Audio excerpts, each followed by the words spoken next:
இந்த நாளுக்காக நான் வந்து கிட்டத்தட்ட ஒரு 1.5 வருஷம் 2 வருஷம் ஒரு பயங்கரமாக கஷ்டப்பட்டோம். ஸோ எல்லா படம் மாதிரி தான் கஷ்டப்பட்டோன்றதான். பட் ஸ்டில் நெல்சனோட நான் வந்து கிட்டத்தட்ட ஒரு 10 வருஷம் ட்ராவல் பண்ணுறேன். ஒரு நாள் கூத்துலேருந்து அவரோட இது 4வது படம் நானும் அவர் சேர்ந்து ஒர்க் பண்ணுறோம். ஸோ ஒவ்வொரு படமும் வந்து இந்த படம் வந்து ஒரு பெருசாக சக்ஸஸ் ஆகாமல் கமர்ஷியல் சக்ஸஸ் வேணும், ஒரு பெரிய ஒரு செலிப்ரேட்டாக எல்லோரும் பண்ணணும், பட்டி தொட்டி இல்லாமல் இந்த படம் இறங்கணும்னு சொல்லிட்டு ஒவ்வொரு படமும் நாங்கள் வந்து எதிர்பார்ப்போம். பட் ஸ்டில் ஒரு நல்ல படம் பண்ணியிருக்கோம், நல்ல பேர் கிடைக்கும். பட் நாங்கள் எதிர்பார்த்த ஒரு பெரிய ஒரு இது வந்து டிஎன்ஏ மூலமாக எங்களுக்கு கிடச்சிருக்கு. இந்த படம் கமிட் ஆகும்போது எனக்கும் எங்கள் நெல்சன் வந்து ஒரு டீமேவே தான் வந்து ட்ராவல் பண்ணிட்டு இருந்தாங்க. சினிமாட்டோகிராஃபர் பார்த்தீங்கன்னாலும் சரி, music director, art director, co director எல்லாமே ஒரு டீமாக தான் நாங்கள் வந்து இந்த படத்தில் ஒர்க் பண்ணோம். ஸோ எப்படின்னா இந்த படத்தோட சக்ஸஸ் எங்களுக்கு எவ்வளோ பெரிய முக்கியம்னா, இதுக்காக தான் நாங்கள் வந்து என்ன சொல்கிறது, அவ்வளோ நிறைய சாக்ரிஃபைஸ் பண்ணோம். நான் இந்த படம் கமிட் ஆகும்போது ஒரு 6-7 ஃபிலிம்ஸ் பண்ணிட்டு இருந்தேன். பட் இந்த படத்தோட அவுட்புட் எனக்கு இப்படி தான் வரும்னு தெரியும். ஸோ என்னால் முடியலனாலும் நைட்டு 3:30 வந்து எடிட்டிங் முடிச்சுட்டு திருப்பி மார்னிங் 7-7:30 இந்த படத்துக்கு எடிட்டிங் போவேன். ஸோ ரொம்ப டயரிங் ப்ராசஸாக இருந்தாலும் பட் எனக்கு வந்து இந்த படத்தோட சக்ஸஸ் இந்த மாதிரி ஒரு நாள் நடக்கும்னு நல்லா தெரியும். ஏன்னா இந்த படத்தோட கோர் எமோஷன்ஸ் வந்து கதை சொல்லும் போதே இருந்தது. ஸோ கண்டிப்பாக இந்த படம் இவ்வளோ பெரிய சக்ஸஸ் வரும்னு தெரியும். பட் இவ்வளோ பெருசாக எல்லா இடத்துலையும் நாங்கள் எதிர்பார்த்தது இதுதான். இது நடந்திருக்கும் போது ரொம்ப சந்தோஷம். இதில் நடித்த எல்லாருமே அதர்வாகட்டும், நிமிஷாகட்டும், மற்ற நான் ஆடியோ லான்ச்சர் சொன்ன மாதிரி பாலசக்தி சார் ஆகட்டும், போஸ் சார், சுப்பிரமணியம் எல்லாருமே வந்து அவங்க கேரக்டர்ஸ் நல்லா பண்ணியிருக்காங்கன்னு சொல்லிட்டு ஒவ்வொரு ஃபோன்ஸ் வரும்போது நமக்கு எப்படி ஒரு டெக்னீஷியனுக்கு வந்து ஒரு சக்ஸஸ் தெரியும்னா, ஒரு படத்தோட சக்ஸஸ் வந்து படம் ரிலீஸ் ஆன நாள்லேருந்து நிறைய ஃபோன்ஸ் வரும், நிறைய அப்ரிசியேஷன்ஸ் வரும். ட்விட்டர்லேயும் ஃபேஸ்புக்லேயும் இன்ஸ்டாலையும் நிறைய பேர் நம்மளை டேக் பண்ணி போடும்போது நமக்கு இந்த மொமெண்ட்டுக்காக நம்ம காத்துட்டு இருந்தோன்ற சந்தோஷம் இருந்தது. ஸோ நான் வெரி ஹாப்பி. எங்கள் டீமாக இந்த 4வது தடவை ஒன்றா ஒர்க் பண்ணி திருப்பி ஜெயிச்சிருக்கோன்ற போது ரொம்ப சந்தோஷமாக இருக்குது. இதுக்கு எல்லாமே ஹெல்ப் பண்ண உங்கள் அனைவருக்கும் என்னோட மனமார்ந்த நன்றிகள். தேங்க்யூ. சாரி, என்னோட அசிஸ்டன்ஸ் பிரகதீஷ் அண்ட் காசி, அவங்களுக்கு ரொம்ப தேங்க்யூ. ரொம்ப கஷ்டப்பட்டாங்க அவங்க இந்த படத்தினால. ஸோ அவங்களுக்கு ரொம்ப ரொம்ப தேங்க்யூ. இந்த படத்தோட வெற்றி வந்துட்டு நீங்கள் ப்ரிவியூ ஷோவில் கொடுத்த ஒரு அதிலே தெரிஞ்சிடுச்சு இந்த படம் எப்படி ரீச் ஆக போகுது அப்படின்றது. ஸோ ஃபர்ஸ்ட் ஆஃப் ஆல் அவங்க எல்லாருக்குமே நன்றி தெரிவிச்சுக்கிறேன். டிஎன்ஏ நெல்சன் சார் வந்து எனக்கு ஆல்மோஸ்ட் ஒரு நாள் பொறுத்தவரை அவரோட ட்ராவல் பண்ணிகிட்ருக்கேன். அவரோட ஃபர்கானா வந்துட்டு ஆல்மோஸ்ட் நான் வந்து கிராஃப்ட் ஒர்க் பண்ணேன். ஸோ அந்த படத்தில் எங்களுக்கு ஒரு நல்ல புரிதல் இருந்துச்சு 2 பேருக்குமே. ஸோ அது மூலமாக வந்துட்டு எனக்கு டிஎன்ஏ வாய்ப்பு வந்து கொடுத்தாப்புல. ஸோ அவர் எனக்கு கொடுத்த வாய்ப்பை நான் பூர்த்தி செஞ்சுருக்கேன்னு நினைக்கிறேன். கண்டிப்பாக பண்ணியிருக்கேன். ஸோ அதோட ரிசல்ட்ஸ் வந்துட்டு சினிமாவை பற்றியான ஃபீட்பேக்ஸ் எல்லாமே நிறைய தெரியாத நண்பர்கள் கிட்டேருந்து நிறைய வந்துட்டு இருக்குது. பர்டிகுலராக வந்துட்டு இந்த படத்தோட முக்கியமான விஷயம் வந்து ஹைலைட் பண்ணி சொல்லிட்டு இருக்காங்க சினிமாட்டோகிராஃபிக்கு. ஸோ சினிமாட்டோகிராஃபி அப்ரிஷியேட் பண்ண எல்லாருக்குமே வந்து நான் என்னோட நன்றியை தெரிவிச்சுக்கிறேன். அண்ட் என்னோட ப்ரொடியூசர் அம்பேத்குமார் சார், என்னோட ஃபர்ஸ்ட் ஃபிலிம் ரிலீஸ் ஆகுது. என்னோட ஃபர்ஸ்ட் ஃபிலிம் வந்துட்டு பேச்சு, அது ரிலீஸ் ஆகிறதுக்கு முன்னாடியே வந்துட்டு எனக்கு வந்து இந்த வாய்ப்பை கொடுத்தாங்க. ஸோ அதனால் அவருக்குமே என்னோட நன்றிகளை தெரிவித்து கொடுக்குறேன். அண்ட் அதர்வா சார், நிமிஷா, செட்டில் வந்துட்டு எனக்கு வந்து ஒரு பயங்கரமான கம்ஃபர்ட். 2 பேருமே எந்த இடத்துலையுமே வந்து எனக்கு எதுவுமே ஃபீல் ஆகலை. ஸோ இந்த படத்தோட எமோஷன் இது வந்துட்டு மிஸ் ஆகாமல் நான் வந்து லைட்டிங்காகவும் சரி, ஃப்ரேமிங்காகவும் சரி இதை பேலன்ஸ் பண்ணணும்னு நினச்சேன். அது அவுட்புட்லேயுமே நான் கொடுத்துருக்குன்னு நினைக்கிறேன். So thank you Atharva sir and Nimisha and Subramaniam Siva sir and Bose Venkat sir, எல்லாருக்குமே நன்றி. நல்ல ஒரு ட்ராவல் உங்களோட. அண்ட் என்னோட டைரக்டர் நெல்சன், நிறைய பேச வேண்டியிருக்கு அவரை பற்றி. இந்த படம் ஆப்பர்ச்சுனிட்டி வந்துட்டு எனக்கு ஃபஸ்ட் டைம் எனக்கு கால் பண்ணாப்புல, நம்ம ஒரு படம் ஒர்க் பண்ணுற மாதிரி இருக்கும், பட் இன்னும் நான் கன்ஃபார்ம் பண்ணலை, நான் அப்டேட் பண்ணுறேன் உனக்கு அப்படின்னாப்புல. நான் அப்போ வந்துட்டு ரொம்ப டெஸ்பரேட்டாக வந்து தேடிட்டு இருந்தேன் ஒரு படம், குயிக்காக ஒரு படம் பண்ணணும் அப்படின்னு சொல்லிட்டு. என்னை கூப்பிட்டு ஆஃபீஸ் கூப்பிட்டு ஒரு 20,000 எனக்கு கொடுத்தாப்புல. நீ வந்துட்டு ரொம்ப இதுவாக இருக்க, நீ போயிட்டு எங்கேயாச்சும் ஒரு ட்ராவல் போயிட்டு வா, போயிட்டு வந்தவொடனே என்னை பாரு, நான் ஒரு நல்ல நியூஸ் சொல்கிறேன் அப்படின்னாப்புல. சரின்னு சொல்லிட்டு நான் ஒரு 1 வீக் பொறுத்து மறுபடியும் அவரை போய் மீட் பண்ணேன். அதுக்கப்புறமா தான் இந்த வாய்ப்பு எனக்கு கிடச்சிது. பயங்கர கூலான ஒரு ஜாலியான ஒரு ஆள், என்ன வேணுமோ அதை மட்டும் கரெக்டாக கேட்டு வாங்கிப்பாப்புல. ஸோ அவருக்குமே வந்து மிகப்பெரிய ஒரு நன்றியை தெரிவிச்சுக்கிறேன். அண்ட் என்னுடைய first film Pechi and DNA, இதோட இந்த படத்துக்கான ஒரு முக்கியமான காரணம் என்னுடைய batchmate and cinematographer Gokul Binoy. முக்கியமான நபர் என்னோட லைஃப்பில். ஸோ அவனுக்குமே வந்து என்னோட நன்றியை தெரிவிச்சுக்கிறேன் இந்த ஸ்டேஜில். Thank you all. வணக்கம். நான் வந்து இந்த ஆடியோ லான்ச்சில் என்ன பேசுகிறேன்னு தெரியாமல் அப்படியே ஸ்ட்ரக் ஆகி ஆக்சுவலாக எனக்கு அன்றைக்கி மைண்ட் பிளாக் ஆகிடுச்சு. ஏன்னா இது எனக்கு ரொம்ப முக்கியமான ஒரு படம். ஒரு 20 வருஷ ஜேர்னியோட ஒரு தொடர்ச்சி இது. ஸோ இன்றைக்கி ஓரளவுக்கு ரொம்ப சந்தோஷமாக இருக்கேன். ரெண்டாவது, உங்கள் எல்லாருக்கும் ரொம்ப நன்றி. நீங்கள் அந்த ப்ரீமியர் ஷோ பார்த்துட்டு நீங்கள் கொடுத்த அந்த வரவேற்பில் தான் இந்த படம் வந்து நல்லா பிக்கப் ஆச்சு, மக்கள்கிட்ட போய் சேர்ந்துச்சு. நீங்கள் வேறு நான் வேறு இல்லை. 15 வருஷம் ஜேர்னலிஸ்ட்டாக நான் புதிய தலைமுறை ஆனந்த விகடனில் ஒர்க் பண்ணியிருக்கேன். அது அங்கேருந்து உங்கள் அந்த சீட்லேருந்து தான் நான் இந்த சீட்டுக்கு வந்திருக்கேன். ஸோ உங்களுடைய சப்போர்ட் வந்து எனக்கு ரொம்ப மனசுக்கு நெருக்கமாக இருந்தது. உங்கள் எல்லாருக்கும் ரொம்ப ரொம்ப ரொம்ப நன்றி. அந்த 15 வருட இந்த ஜேர்னலிஸ்ட் ஒர்க்கு தான் வந்து இந்த படத்துக்கு வந்து எழுத எனக்கு வந்து ரொம்ப ஹெல்ப் பண்ணுச்சு. அது ஒரு இந்த படத்தில் இருக்கக்கூடிய எல்லாமே உண்மையான விஷயங்களை வச்சு தான் நாங்கள் எழுதினோம். என்னோட குருநாதர் வந்து எப்பவும் சொல்லுவார், புனைவில் வந்து எவ்வளவுக்கு எவ்வளோ உண்மை இருக்கோ அந்த அளவுக்கு அது வெற்றி பெறும் அப்படின்னு. இந்த புனைவில் 90% உண்மை இருக்கு, ஒரு 10% தான் இதில் வந்து புனைவு அப்படிங்கிறதே இருக்கும். எல்லாருமே என்கிட்ட கேட்டாங்க, இதெல்லாம் உண்மையா, நிஜமாவே இந்த மாதிரிலாம் நடக்குமா, குழந்தைய கடத்தி கொண்டு போய் பணக்காரங்களுக்கு விற்பாங்களா அப்படின்னு. நேற்று சேலத்தில் ஒரு 6 பேர் கொண்ட ஒரு நெட்வொர்க்கை வந்து அரெஸ்ட் பண்ணியிருக்காங்க. இந்த மாதிரி குழந்தைங்களை வந்து கடத்தி, பச்சை குழந்தைங்களை கடத்தி பணக்காரங்களுக்கு விற்கக்கூடிய ஒரு இவங்களை வந்து நேற்று கடத்தியிருக்காங்க. அதுதான் நம்ம படத்தில் நம்ம காட்டப்பட்ட அந்த விஷயத்துக்கான அந்த உண்மை அப்படிங்கிறது தான். ஏன்னா நாங்கள் வந்து ஒவ்வொரு விஷயமுமே, அந்த பாட்டி வந்து இன்னைக்கு எல்லாராலையும் கொண்டாடப்படுறாங்க. அந்த சாத்தூர் விஜயலட்சுமி அப்படிங்கிற அந்த நடிகை வந்து அவங்க அவ்வளோ பிரமாதமாக நடிச்சிருந்தாங்க. அந்த கேரக்டர் வந்து ஒரு ரியல் லைஃப் கேரக்டர். அவங்க ரியல் லைஃப் கேரக்டர்னா கடத்துறவங்க கிடையாது. நான் வந்து சினிமாவில் முதல்ல ஒரு படம் பண்ணேன், அதுக்கப்புறம் ஒரு பெரிய பிரேக்கு, எனக்கு அடுத்து பட வாய்ப்புகள் கிடைக்கல, எனக்கு கிடைச்ச அனுபவங்களும் சரியில்லைன்னு நான் விட்டுட்டு வெளியேறிட்டேன். சினிமாவே வேண்டாம், இனிமேல் சினிமாவே வேலைக்காகுதுன்னு நான் வேலைக்கு போயிட்டேன் திரும்பியும். அங்கே நான் வந்து சந்தித்த ஒரு அம்மா வந்து டெய்லியும் எங்கள் ஆஃபீஸ்க்கு இந்த மாதிரி எடுத்துகிட்டு வருவாங்க, முறுக்கு, சீடை, அதிரசம் அப்படின்னு கொண்டு வருவாங்க. அந்த கேரக்டரை மனசில் வச்சு தான் நான் அந்த கேரக்டரையே நாங்கள் உருவாக்கணும். அப்போ அந்த உண்மையான ஒரு கேரக்டர் வந்து ஸ்க்ரீனில் வரும்போது ஆடியன்ஸ் வந்து டக்குன்னு அதை வந்து எடுத்துக்கிறாங்க. ப்ளஸ் நாங்கள் அது கூட இதை ஆட் பண்ணோம்னா, எக்மோர் ஹாஸ்பிட்டல்லையும் கோசா ஹாஸ்பிட்டல்லையும் தொடர்ச்சியாக கட்டப்பையில் தான் வந்து குழந்தைங்களை வந்து கடத்துவாங்க அப்படின்னு நான் ரிப்போர்ட் பண்ணியிருக்கேன். அந்த ரிப்போர்ட் அடிப்படையில் தான் அந்த கேரக்டரை வந்து நாங்கள் உருவாக்கணும். அப்புறம் அண்ணன் போஸ் வெங்கட் இருக்காரு, அவரோட கேரக்டர் வந்து ஒரு இடத்துல விசாரணை பண்ணுவாங்க. விசாரணை பண்ணும்போது அவரோட ஃபேமிலியை வச்சு பேசுவாங்க. அது வந்து ஆட்டோ சங்கரோட மரண வாக்குமூலம் அப்படின்னு ஒரு புக் இருக்கு. அதில் வந்து ஆட்டோ சங்கர் சொல்லியிருப்பாரு, அவர்கிட்ட இருந்து உண்மையை வாங்குறதுக்கு அவங்க போலீஸ் வந்து அதை தான் பயன்படுத்தியிருப்பாங்க. அவங்க ஃபேமிலி வந்து பக்கத்து ரூமில் வச்சுட்டு இவங்க வந்து பேசுவாங்க. பேசும்போது அவர் வந்து எல்லா உண்மையும் சொல்லிடுவார். இந்த மாதிரி இந்த படத்தோட எவ்ரி டீட்டெயில் வந்து ஒரு உண்மை சம்பவத்தோட தொடர்ச்சியாக தான் இதுக்குள்ளே இருந்துக்கிட்டே இருந்தது. அதுக்கு தான் அதனால தான் இது வந்து ஆடியன்ஸ் வந்து டக்குன்னு அக்செப்ட் பண்ணிக்கிட்டாங்க அப்படின்னு நான் நினைக்கிறேன். ஏன்னா அவங்க அன்றாட வாழ்க்கையில் தினம் பார்க்கக்கூடிய மனுஷங்க, தினம் பார்க்கக்கூடிய அந்த விஷயங்களை தான் நம்ம படமாக எடுத்திருக்கோம். இன்றைக்கி வந்து தமிழ் சினிமாவுக்கு வந்து கதை இல்லைன்றாங்க. நம்மளை மாதிரி ஜேர்னலிஸ்ட்கிட்ட லட்சக்கணக்கான கதைகள் இருக்குது. ஜேர்னலிஸ்ட்டை வந்து நீங்கள் பயன்படுத்தும் போது அவங்கக்கிட்ட இருந்து உங்களுக்கு அவ்வளோ கதைகளும் அவ்வளோ டீட்டெயிலும் வரும். தமிழ் சினிமா இயக்குநர்கள்கிட்ட நான் அதை தான் வேண்டி கேட்டுக்கிறேன். நீங்கள் என்ன யூஸ் பண்ணணும்னு அவசியம் இல்லை. நல்ல ரைட்டர்ஸ் எக்கச்சக்கமாக இருக்காங்க, நல்ல ஜேர்னலிஸ்ட் எக்கச்சக்கமாக இருக்காங்க. அவங்கள உங்கள் படத்தில் நீங்கள் பயன்படுத்தும் போது நிச்சயமாக உங்கள் படத்துக்கு வந்து இன்னும் கூடுதலான ஒரு மதிப்பும் நம்பகத்தன்மையும் உண்மைத்தன்மையும் கிடைக்கும் அப்படின்னு நான் நம்புகிறேன்.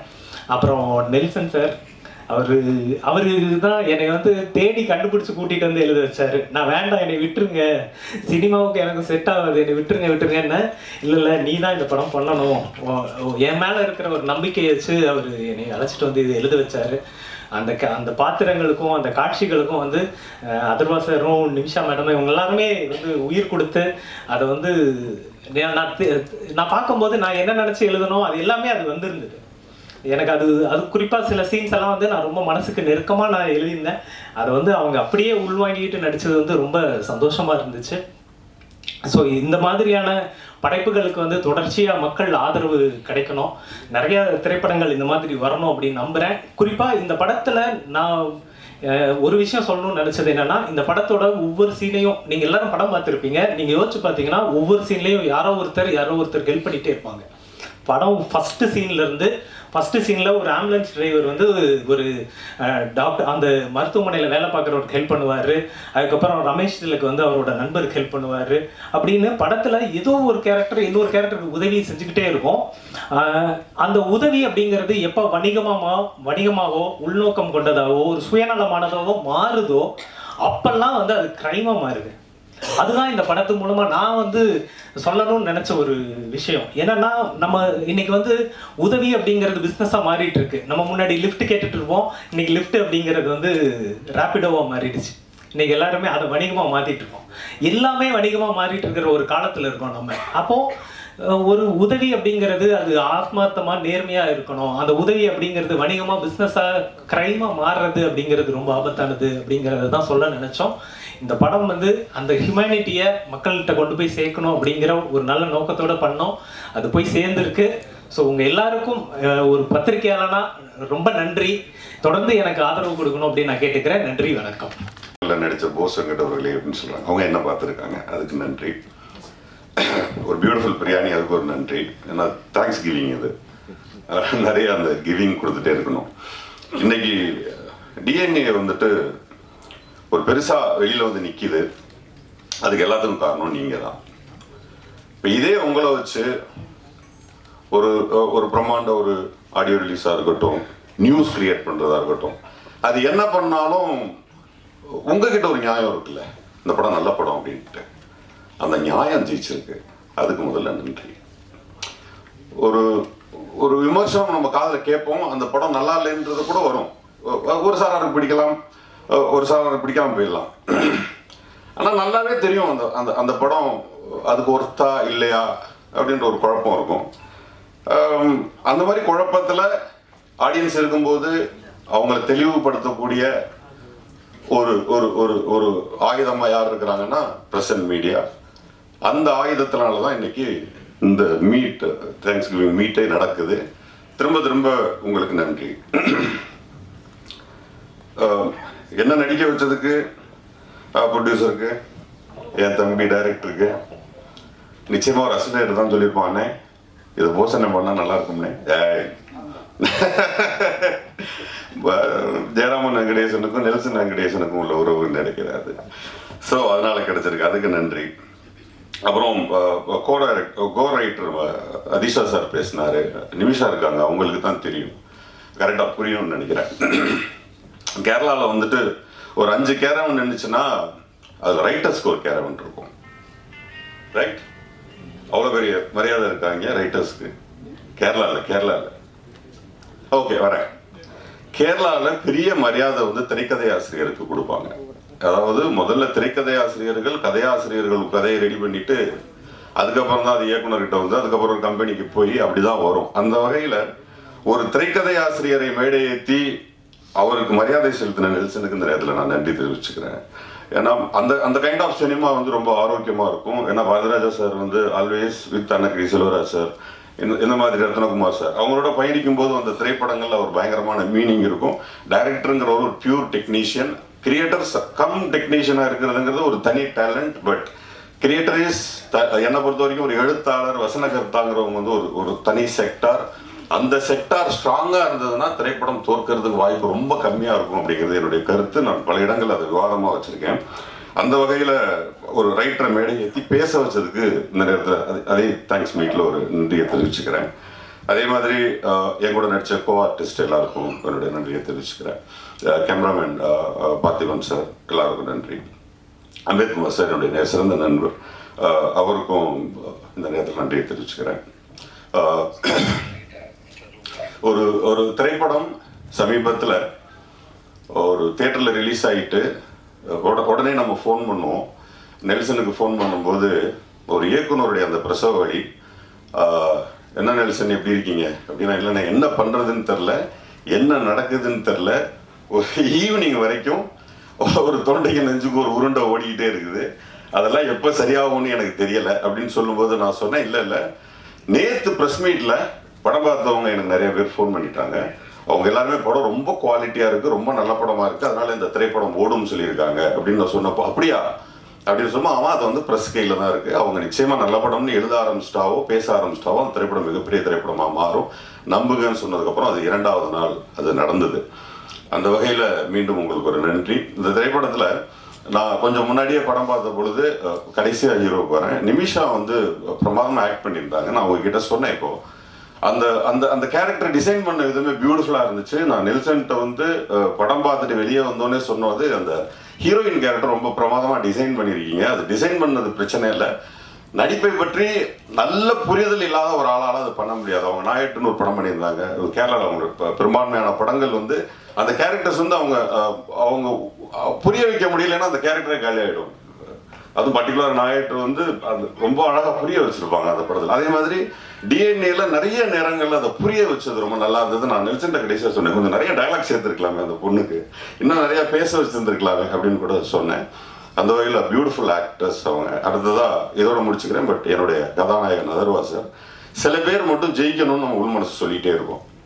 அவங்க ஜெயிச்சா அட்வான்டேஜ், அவங்க ஜெயிக்கிறது நமக்கு நல்லது அப்படின்றது ஒன்று தோணுன்னா அது அதர்வா சார். ஏன்னா அவரோட இதுக்கு முன்னாடி ஒரு படம் பண்ணியிருந்தேன்.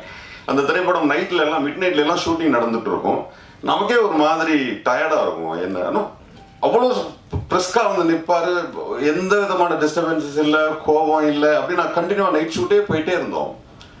நான் ஒரு நாள் நான் கேட்டேன், டயர்ட் ஆக மாட்டீங்களான்னு கேட்டேன். அவர் சொன்னார், நல்ல வார்த்தை அது, அவர் மறந்துட்டாரான்னு தெரியல, ஒரு 4 பசங்களோட டவுசர் போட்டு வந்து நான் போலீஸ் நீங்க மாட்டிப்பீங்க. அவர் சொன்னார், சார் நடிக்கிறோம் சார், பிடிச்ச வேலை சார், பிடிச்ச வேலையை செஞ்சுட்டு இருக்கோம் சார், இதுல எப்படி சார் டயர்டா வருதுன்னாரு. எனக்கு ரொம்ப ஆச்சரியமா இருந்தது.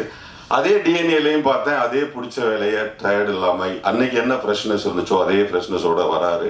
ஸோ அது இயக்குநர்களுக்கும் ப்ரொடியூசர்ஸ்க்கும் சினிமாவுக்கும் ரொம்ப ஆரோக்கியமானதாக இருக்கணும். அதனால டிஎன்ஏவோட வெற்றியை உண்மையிலேயே என்னுடைய சகோதரர்கள் திரு அதர்வா அவர்களும் சரி, நெல்சனும் சரி, திரு அம்பேத்கரும் சரி, அத்தனை பேரும் ஜெயிக்க வச்சவங்க எல்லாருக்கும் அதை பர்டிகுலர் ஆடியன்ஸ்க்கு நன்றியை தெரிவிச்சுக்கிறேன். நன்றி.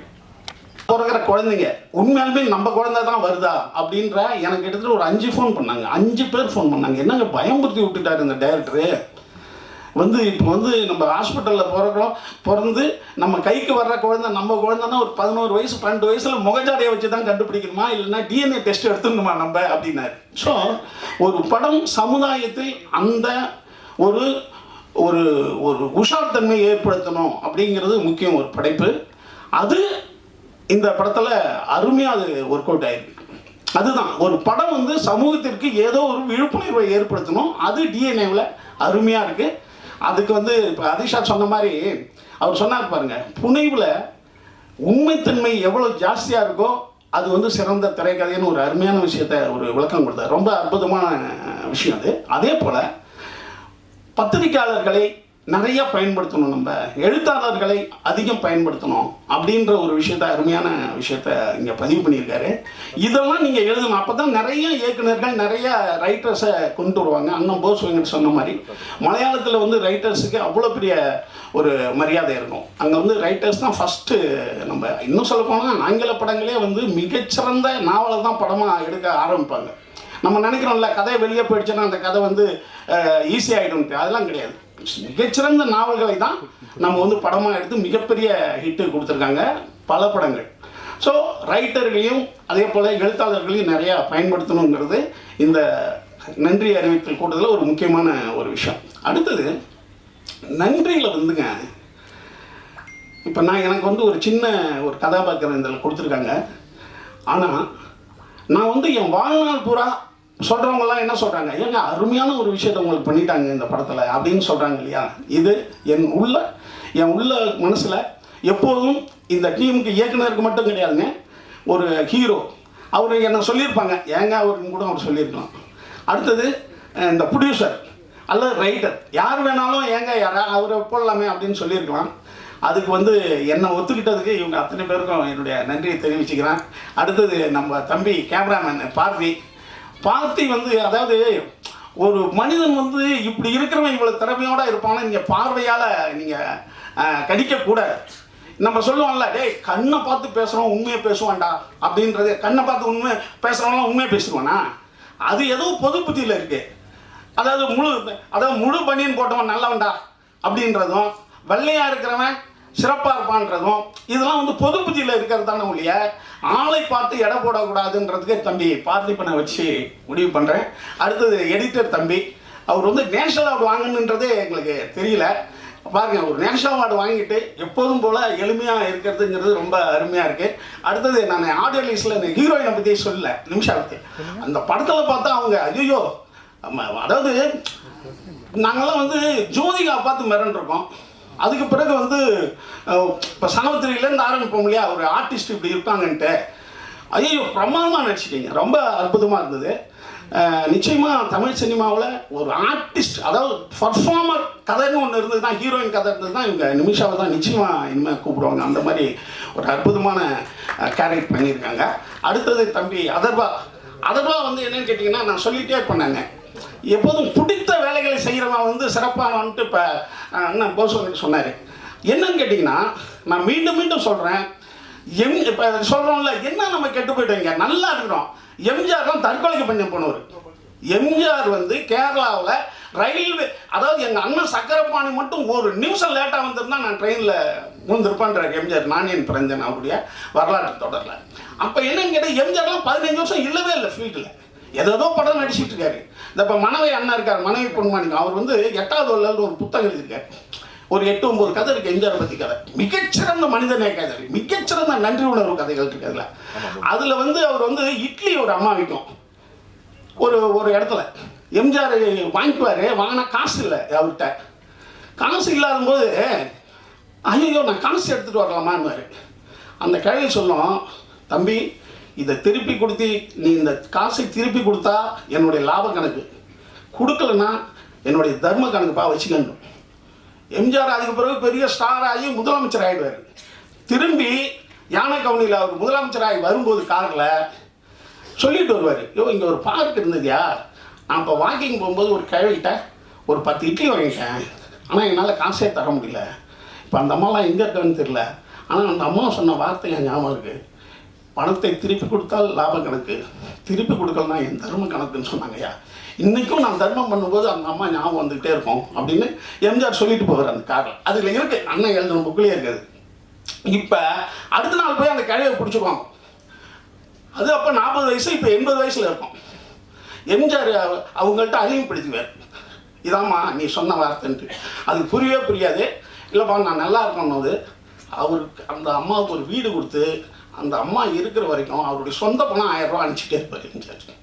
இப்படி ஒரு நன்றி, ஒரு உதவி செஞ்சிட்டோம்னா நம்ம வாழ்நாள் பூரா உள்ளே நின்றுட்டு இருக்கீங்களா, அந்த மாதிரி உதவியை நம்ம செஞ்சுக்கிட்டே இருக்கணும்.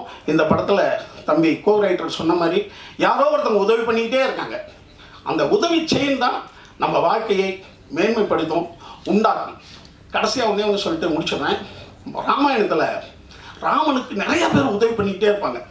ராமனுக்கு படுற கஷ்டம் இருக்க, அவன் ரொம்ப நல்லவன், அவன் காட்டுக்கு போயிடுவான், காட்டுக்கு அவனா பொண்டாடி தூக்கிட்டு போயிடுவான், அதுக்கு பிறகு அவன் போராட்டம். இப்போ நிறையா பேர் உதவி பண்ணி சீதையை மீட்டு வந்துடுவார். இப்போ பட்டாபிஷேகம் நடக்கும். பட்டாபிஷேகம் நடக்கும்போது உதவி பண்ண அத்தனை பேருக்கும் ஒரு பரிசு தருவார் ராமர், கொடுத்துக்கிட்டே வருவார். கடைசியாக ஹனுமான் வருவான். ஹனுமான் வரும்போது ஹனுமானுக்கு என்ன தர போறாருன்னு எல்லாம் எதிர்பார்ப்பாங்க. ஏஞ்சி கட்டி பிடிப்போம். ஏன்னா ஹனுமன் செய்த உதவிக்கு திரும்பி ஒரு பொருளை என்னால் தரவே முடியாதுன்னு கட்டி பிடிச்சி நீ ஏங்குள்ளே இருப்ப அப்படின்னு. அப்படி ஒரு உதவியினுடைய மேன்மையை நம்ம அழகாக சொல்கிற இடம் அது. ராமாயணம் உண்மையாக என்னன்னு தெரியாது, அந்த இடம் வந்து அருமையான இடமா எனக்கு பிடிக்கும். அப்போ உதவி செய்யும்போது ஒரு மனிதன் அவனுக்குள்ளே நம்ம போயிடுறோம் அப்படின்ற ஒரு அருமையான கருத்தை இந்த படம் சொல்கிறது மட்டும் இல்லாமல் வாழ்க்கையில் உஷார் தன்மையோடு இருக்கணும் ஒவ்வொரு விஷயத்தையும் அப்படின்னு சொல்லுது. அதர்வா வந்து இதில் மிகச்சிறந்த முறையில் நடிச்சிருக்காரு. அதுவும் அந்த தம்மு அடிச்சு விட்டுற இடம்லாம் உண்மையான அப்படிப்பட்ட ஆள் தான்ன்ற மாதிரி பயப்படுத்துகிற அளவு பண்ணாங்களா. ஏன்னா ரொமான்ஸாக இந்த வயசில் அவருக்கு நல்லா பண்ணிடலாம். இந்த மாதிரி ஐட்டங்கள்லாம் இருக்குல்ல, அது அப்படியே வாழ்ந்துட்டாருப்பா அப்படின்னு சொல்கிற அளவுக்கு பண்ணாப்புல. ஏன்னா இந்த மாதிரி விஷயங்கள் டஃப்பான ஐட்டங்கள், அதையே சிறப்பாக பண்ணியிருக்காரு. அதர்வா இந்த படத்தின் மூலம் மிகப்பெரிய இடத்துக்கு நிச்சயம் வந்துட்டார். இனிமேல் அவருக்கான காலம் தமிழ் சினிமாவில் கொடிகட்டி பறக்கும். இந்த படத்தில் எனக்கு வாய்ப்பு கொடுத்த அனைவருக்கு நன்றி, அண்ணன் ப்ரொடியூசருக்கு நன்றி, அப்புறம் தம்பி யாராவது விட்டுனா அம்மா அண்ணன் அம்மா விஜயம்மா இருக்காங்க, அவங்க கூட இதில் நடிக்கலை நான் எல்லாத்தையும் சொல்லிட்டு அந்த பாப்பாவுக்கு தென்றலுக்கும் நன்றி. உங்கள் அனைவருக்கும் மீண்டும் நன்றி சொல்லி உட்கார். For the people who deserve it is most important, and first and foremost thank you Nelson Vengat sir for உங்களுடைய சைலஜாவா என்னை தேர்ந்தெடுத்ததுக்கு, என்னை நம்பி அந்த பொறுப்பை என்கிட்ட கொடுத்ததுக்கு. And I thank entire cast and crew who worked hard to bring DNA what it is for today. And the production, Olympia Movies, back to back நிறைய hit movies, அப்புறம் நல்ல ஸ்டோரி லைன்ஸ் நிறையா கொடுக்குறாங்க.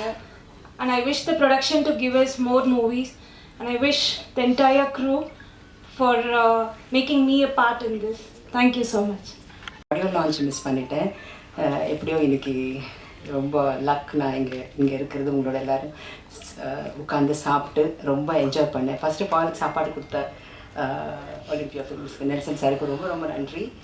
You should reach someone's heart through ஸ்டமக்குன்னு சொல்லுவாங்க. அது நான் செய்வேன் வீட்டில். எப்போவுமே யார் வந்தாலும் சாப்பாடு போடாமல் நான் அனுப்ப மாட்டேன். அது எனக்குள்ளே இருக்கிற ஒன்று. அது இங்கே ஃபஸ்ட் டைம் என்னோடய லைஃப்லேயே வந்து நான் உட்காந்து எல்லாரோடையும் சாப்பிட்டு என்ஜாய் பண்ணுது. டிஎன்ஏ ஃபிலிம் இவ்வளோ சக்ஸஸ் ஆனது ரொம்ப சந்தோஷமாக இருக்குது. இதுக்கு முன்னாடி ஒரு வாரத்துக்கு ஐ மீன் 1 மந்த்துக்குள்ளே ரிலீஸ் ஆன மாமன் நெக்ஸ்ட் ஹிட் இஸ் திஸ். ரொம்ப ரொம்ப ரொம்ப நான் ஃப்ளையிங் மோடில் இருக்கேன். Thank you so much Nelson sir for taking me in this role. ஒத்த காலில் இவர் தான் நின்று ஸ்ட்ரைக் பண்ணி நான் நடிக்கணும்னு சொல்லிட்டு அவர் சொன்னது ரொம்ப ரொம்ப நன்றி. அதர்வா யுவர் ராக்கிங் அண்ட் அவ்வளோ ஃப்ரெஷ்ஷாக அவ்வளோ நல்லா இன்டென்ஸ் பர்ஃபார்மன்ஸ் கொடுக்க முடியும்னா அது உங்களால் தான் முடியும். Nimisha you're amazing. ஒரு சில முகங்கள் வந்து நின்னாலே போதும், அவங்க நடிக்கவே வேண்டாம். அப்படி ஒரு இன்டென்ஸ் ஃபேஸஸ் சில பேர் இருக்காங்க. அதில் யூஆர் வண்டர்ஃபுல் பர்ஃபார்மர். அண்ட் அந்த கீ ரோல் பண்ணின தென்றல், you did so good the dual role. And அருமையான எழுத்துக்களோட, அருமையான விஷுவல்ஸோட, அருமையான ட்ரீட்மெண்ட்டோட, அருமையாக எக்ஸிக்யூட் பண்ணினா என்னோட இயக்குனருக்கு நான் ரொம்ப ரொம்ப நன்றி சொல்லணும். Thank you so much Bose sir. உங்களோட நான் காம்பினேஷனில் நான் நடிக்கவே இல்லை. I think we did one film இல்லை டீசல். ஆமாம், ஒரே ஒரு ஷார்ட், அது டீசல் தான். ஒரே ஒரு ஸ்மால் சீனில் பண்ணோம். பட் அது பத்தலை எனக்கு. I need to work more with more powerful faces. Thank you so much. And நன்றி நன்றி நன்றி நன்றி தவிர வேறு எதுவும் இல்லை சொல்கிறதுக்கு. Thank you so much. ஆனால் எவ்வளோ நேரம் இருக்குது, உங்களுக்கு எவ்வளோ பொறுமை இருக்குது, எவ்வளோ தூரம் வந்து ஸ்டேஜில் இருக்கிறவங்களுக்கு பொறுமை இருக்குது அப்படின்னு தெரில. என்னால் முடிஞ்ச அளவுக்கு நான் சீக்கிரமாகவும் சுருக்கமாகவும் வாட்ச் பார்க்குறேன் மணிகண்டன். ரொம்ப நன்றி. முதல்ல உங்கள் எல்லாரையும் பார்க்குறதுக்கு ரொம்ப சந்தோஷமாக இருக்குது. நீங்கள் சந்தோஷமாக சாப்பிட்றத பார்க்க ரொம்ப சந்தோஷமாக இருக்குது. ஏன்னா தமிழ் சினிமாவுடைய சூழலில் ஒரு படத்தினுடைய வெற்றி, அதற்கான ஒரு சூழல் அமையிறது அப்படிங்கிறது ஒரு இயக்குனர் நல்ல படம் எடுக்கிறதுனால மட்டும் கிடையாது. அந்த படம் வந்து சரியான ரிலீஸ் தேதி வரணும், அது அந்த இயக்குனர் கையில் கிடையாது. அந்த படம் வந்து சரியான பப்ளிசிட்டி கிடைக்கணும், அதுவும் அந்த இயக்குனர் கையில் கிடையாது. அந்த படம் வந்து டிஸ்ட்ரிபியூட்டர் சைடில் ஒரு கான்ஃபிடென்ஸை க்ரியேட் பண்ணணும், அதுவும் அந்த இயக்குனர் கையில் கிடையாது. அப்புறம் போஸ்டர் ஓட்டுறதுலேருந்து ப்ரொமோஷன் பண்ணுற வரைக்கும் ஒரு படத்தினுடைய வெற்றி அது ஒரு நல்ல படமா இல்லை நல்லா இல்லாத படமாங்கிறத தாண்டி ஒரு வெற்றியை தீர்மானிக்க பல விஷயங்கள் கைகூட வேண்டியிருக்கு, ஒன்று சேர வேண்டியிருக்கு, ஒத்துழைக்க வேண்டியிருக்கு, உழைப்பை போட வேண்டியிருக்கு. பல நன்றி கடன்களால் மட்டும்தான் அந்த வெற்றியும் பூர்த்தி அடைகிற மாதிரியான சூழல் இன்னைக்கு தமிழ் சினிமாவில் இருக்குது. அப்படி இருக்கும்போது ஒரு நல்ல படத்தை எடுத்துகிட்டு சந்தோஷமாகவும் நிம்மதியாகவும் மட்டும் இருக்க முடியாமல் இந்த படம் எப்படி போய் மக்களை சேரும், அதை போய் சேர வேண்டிய அந்த பாதை அந்த படத்திற்கு சுமூகமாக இருக்குமா இல்லை அது சேலஞ்சிங்காக இருக்குமா அப்படிங்கிற பதட்டத்தோட வெள்ளிக்கிழமையும் சனிக்கிழமையும் கடந்துட்டு இருக்கிற பல இயக்குநர்கள் சார்பாக உங்கள் எல்லாருக்கும் என்னுடைய முழு நன்றி. உங்களுடைய அன்புக்கும் ஆதரவுக்கும், நீங்கள் இந்த டிஎன்ஏ படத்துக்கு எங்கள் மேலே காமிச்ச அன்புக்கும் இந்த படத்து மேலே காமிச்ச அன்புக்கும் உங்கள் எல்லாருக்கும் ரொம்ப ரொம்ப ரொம்ப ரொம்ப நன்றி. ரொம்ப தேங்க்யூ. கிட்டத்தட்ட இது 9 வருஷம் தாண்டி 10வது வருஷம் சினிமாவில். I don't feel very old. ஏன்னா சினிமாவுக்கு கொஞ்சம் வெளியில் இருந்து தான் நான் சினிமாவை இயக்கியிருக்கேன். இந்த படம் என்னை சினிமாவை கொஞ்சம் உள்ளே கூட்டிகிட்டு வந்த மாதிரி நான் ஃபீல் பண்ணுறேன். எங்கேருந்து ஆரம்பிக்கிறதுன்னு தெரியல. இந்த படம் உருவாகிறதுக்கு காரணமாக இருந்த சில இதயங்கள், அவங்களுக்கு என்னுடைய முதல் நன்றிகளை நான் சொல்லணும். ஆனந்துக்கும் திவ்யாவுக்குமான கதை வந்து கிட்டத்தட்ட எனக்கு 2009-10 என் கிட்ட அந்த கதை உள்ளுக்குள்ளே இருக்குது. இந்த ஆனந்தும் திவ்யாவும் பேர் வேற வேற, பட் இதை நான் வந்து என் வாழ்க்கையில் பார்த்த உண்மையான கதாபாத்திரங்கள். இந்த மாதிரி ஒரு குடும்பத்துல, ஒரு 20 பேர் இருக்கிற குடும்பத்துல ஒருத்தரை மட்டும் அவங்களுடைய விஷயங்களை புரிஞ்சுக்காம, அவங்களுக்கு தேவையான அன்பையும் அரவணைப்பையும் காமிக்காம, அவர்களை வந்து ஒரு தனித்துவமாகவும் ஒரு அந்த குடும்பத்தினுடைய போக்கோடு ஒன்று சேராத ஒரு ஆட்களாகவும் ட்ரீட் பண்ணும்போது அவங்க கோத்ரூ பண்ணக்கூடிய அந்த வழி இருக்குல்ல. ஒரு 20 பேர் இருக்கிற குடும்பத்துல எப்பவுமே ஒரு நல்லதோ ஒரு கெட்டதோ ஒரு டிஸ்கஷனோ இல்லை வந்து ஒரு முடிவோ இல்லை ஒரு ஊருக்கு போறோம்னா கூட அவனுக்கு விருப்பம் இருக்கான்னு கூட இல்லை அவளுக்கு விருப்பம் இருக்குமான்னு கூட கேட்காத மாதிரியான உயிர்கள் வந்து நிறைய சமூகத்துல இருக்கு. ஒரு குடும்பத்துல அவங்க ஒருத்தர் மட்டும் ஒட்டாம இருப்பாங்க. அப்படி நான் நிறைய கதாபாத்திரங்களை பார்த்துருக்கேன். அவங்களோட வழியை நான் வந்து பகிர்ந்திருக்கிறேன். எங்க குடும்பத்திலேயே நான் பார்த்துருக்கிறேன், என்னோட நண்பர்கள் குடும்பத்துல பார்த்துருக்கேன். ஸோ அந்த மாதிரி நான் பார்த்த 2 கதாபாத்திரம் தான் ஆனந்தும் திவ்யாவும். அவங்க 2 பேருக்குலாம் அவங்களுக்கு கல்யாணம் ஆகுமா அப்படிங்கிற டிஸ்கஷன்ல எனக்கு இந்த கதையே வந்து கிட்டத்தட்ட பல வருஷங்களுக்கு முன்னாடி தோணுச்சு. அந்த டிஸ்கஷன் என் முன்னாடி ஒருத்தர் பேசிட்டு இருக்கும்போது, சரி நீங்க பண்ணலன்னா என்ன, அந்த கல்யாணத்தை நான் பண்ணி வைக்கிறேன், அவங்க 2 பேரும் ரொம்ப சந்தோஷமா வாழ்வாங்க அப்படின்னு நான் அன்னைக்கு எடுத்த முடிவு கிட்டத்தட்ட 14-15 ஆண்டுகளுக்கு தாண்டி இப்படி டிஎன்ஏன்னு ஒரு படமா அதுல வந்து அந்த கை குழந்தை சம்பந்தப்பட்ட ஒரு கிரைம் சம்பந்தப்பட்ட ஒரு விஷயமாவும் உங்களை வந்து சேர்ந்தடைஞ்சிருக்கும் போது எனக்கு என்ன தோணுதுன்னா, ஒரு பவர்ஃபுல் ஸ்டோரி, அதுக்குள்ள ஒரு பவர்ஃபுல் எமோஷன், அதை தாங்கி பிடிக்கிற கதாபாத்திரங்கள் இருந்தாலும் இன்னும் 10 வருஷம் கழிச்சு இந்த நான் கதையை எடுத்திருந்தாலும் அதற்கான வரவேற்பும் அன்பும் மக்களிடமிருந்தும் சரி உங்களிடமிருந்தும் சரி கிடைச்சிருக்குங்கிற நம்பிக்கையை விதைச்சதுக்கு உங்க எல்லாருக்கும் அடுத்த நன்றி. அந்த உண்மையான ஆனந்துக்கும் அந்த உண்மையான திவ்யாவுக்கும் இந்த வெற்றியை நான் சமர்ப்பிக்கிறேன். அவர்கள் இன்னும் உயிரோடு இருக்கிறாங்க, ஆனா வேற ஆட்களை கல்யாணம் பண்ணிட்டு ரொம்ப சந்தோஷமா இருக்கிறாங்க. அவங்களுக்கு இந்த வெற்றியை நான் சமர்ப்பிக்கிறேன். ஆனந்துக்கும் திவ்யாவுக்கும் இந்த வெற்றி சமர்ப்பணம். அடுத்தது இந்த படம் நடக்கிறதுக்கு வந்து சுரேஷ் சந்திரா சார் நம்ம அதர்வா பிரதரை மேனேஜ் பண்ணிட்டு இருக்காரு. சார் வந்து ஒரு முக்கியமான காரணம். அவரை நான் இந்த படத்தை பத்தி பேசுறதுக்கு ஒரு நாள் முன்னாடி ஒரு காஃபி ஷாப்ல பார்த்தேன். நாங்க வேற ஏதோ பேசிட்டு பிரிஞ்சு போயிட்டோம். திருப்பி அடுத்த நாள் வந்து நம்ம அம்பேத்கருடைய ஆபீஸ்ல பார்த்தேன். அப்போ நான் வந்து ப்ரொடியூசர், தயாரிப்பாளர், நம்ம அம்பேத்கருக்கு சொன்ன கதையை நீ சொல்லாதப்பா அப்படின்ட்டு சுரேஷ் சந்திரா சார்ட்ட வந்து என்னோட ப்ரொடியூசர் சொல்றாரு. கிட்டத்தட்ட நான் ஒரு தெரியல 100கணக்கான ஆட்கள்கிட்ட சினிமால இந்த 9 வருடத்துல கதை சொல்லியிருப்போம். முதல் முறையா என்னோட கதையை என் முன்னால் ஒரு ஒரு ஒரு ஒரு சுரேஷ் சந்திரா சார் கிட்ட நான் எப்படி சொல்வேனோ சொன்னேனோ எங்கே நிறுத்தினேனோ எதை வந்து ஒரு ஹைலைட்டா நான் ஹைலைட் பண்ணி டிராமாட்டிக்கா சொன்னனோ அதை அப்படியே வந்து எங்க ப்ரொடியூசர் அம்பேத்குமார் சொன்னாரு. அப்பதான் நான் கன்வின்ஸ் ஆனேன், ஓகே இவருக்கு இந்த கதை உண்மையிலே பிடிச்சிருக்கு, இந்த படம் வந்து நடக்கும் அப்படின்னு சொல்லி. அந்த மொமெண்ட் நான் என்னைக்குமே மறக்க மாட்டேன். அதுக்கப்புறம் வந்து அதர்வா பிரதர் கூட நான் ஃபர்ஸ்ட் ஒரு மீட்டிங் தான் நான் பேசினேன் கதை சொல்லும் போது. அதுக்கப்புறம் நான் படம் முடிவாகிற வரைக்கும் நெருக்கத்தில் தான் நான் பேசுகிற சூழ்நிலை நடந்துச்சு. ஸோ இந்த படம் நடப்பதற்கும் இந்த படத்துடைய ஆரம்ப புள்ளியில் ஒரு முக்கிய அங்கமாகவும் காரணமாகவும் இருந்த சுரேஷ் சந்திரா சாருக்கு என்னுடைய நன்றி. அடுத்தது இந்த படத்துடைய இந்த படம் இன்னைக்கு டிஎன்ஏவா வெளியில வந்திருக்குன்னா இதுக்கு பல நல்ல உள்ளங்கள் பின்னாடி நிறைய வேலை செஞ்சிருக்காங்க. அதுல வந்து திங்க் மியூசிக் எங்க படத்துடைய ஆடியோ வாங்கியிருக்காங்க. அந்த திங்க் மியூசிக் டீமுடைய சப்போர்ட் வந்து ரொம்ப பெரிய சப்போர்ட். அவங்களோட வைஸ் பிரசிடென்ட் சந்தோஷுக்கு என்னுடைய மிகப்பெரிய நன்றி. அவர் என்னுடைய நண்பர். நாங்கள் மைக்கு வெளியில வேற மாதிரி தான் பேசுவோம். கிட்டத்தட்ட சந்தோஷ் எனக்கு 18-19 வருஷமா தெரியும். நான் சொன்னேன் இல்லையா, இந்த சினிமாவில் வந்து இந்த நல்ல உள்ளங்கள் அப்படின்னு இந்த கதையில சில விஷயம்லாம் சொல்றோம்ல, நானும் சந்தோஷும் ஒரு காலேஜ் ஸ்டூடெண்டா பழகுறோம். அங்கிருந்து 2 பேருடைய பயணம் வேற. ஆனால் இன்னைக்கு நான் டிஎன்ஏல ஒரு இயக்குனராகவும் அவர் அந்த பக்கம் திங்க் மியூசிக்ல வந்து ஒரு கண்டென்ட் பையராகவும் இல்லை எனக்கு இண்டஸ்ட்ரியில் இருக்கக்கூடிய ஒரு வெல்விஷராகவும் ஒரு ஃப்ரெண்டாகவும் பார்க்கும்போது எல்லாரும் சேர்ந்து இந்த படத்தை வந்து உங்ககிட்ட கொண்டு வந்து ப்ரெஸ் பண்ணுற அனுபவம் வந்து எனக்கு ரொம்ப திருப்தியாக இருந்துச்சு. லைஃப் இஸ் ஆல்வேஸ் அ சர்க்கிள்னு சொல்லுவோம்ல, அது அடிக்கடி நமக்கு லைஃப் சொல்லிட்டே இருக்கிற மாதிரி தான் நான் பார்க்குறேன். சந்தோஷுக்கு ரொம்ப ரொம்ப ரொம்ப ரொம்ப ரொம்ப நன்றி. அடுத்தது வந்து என்னுடைய காஸ்ட் அண்ட் க்ரூ. நான் அதை பற்றி சுருக்கமாக சொல்லிடுறேன், ஏன்னா இன்னும் பல இடங்களில் நான் அவளை பற்றி பேசியிருக்கிறேன், குருவை பற்றி பேசியிருக்கிறேன். ஸோ அதுக்கு நான் டைம் அதிகமாக எடுத்துக்க விரும்பல. குருவை பற்றி சொல்லணும்னா பார்த்திபன் வந்து ஒரு மிகச்சிறந்த திறமைசாலி. அவர் பார்க்க மட்டும் கொஞ்சம் ராம்ஜி மாதிரி இருப்பார்ல. ராம்ஜி சார் வந்து எங்களுக்கு ஃபேவரட் சினிமாட்டோகிராஃபர். அவர் பார்க்க அப்படி தான் இருப்பார்ல. ஒரு நம்ம ராண்டி சார்கிட்ட ஒர்க் பண்ணாரு, நேனோக்கடையில ஒர்க் பண்ணியிருக்காரு. ஒரு கடுமையான உழைப்பாளி, காஞ்சிபுரத்துக்காரரு.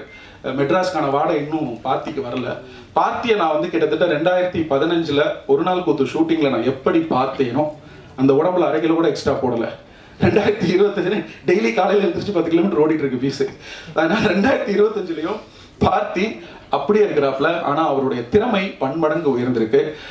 பார்த்தி வந்து ஒரு டெடிகேட்டட் கேமராமேன். இந்த படத்தில் வந்து நான் ஆக்சுவலாக முந்தைய 3 படங்களில் கோகுல ரொம்ப டார்ச்சர் பண்ணியிருக்கேன்.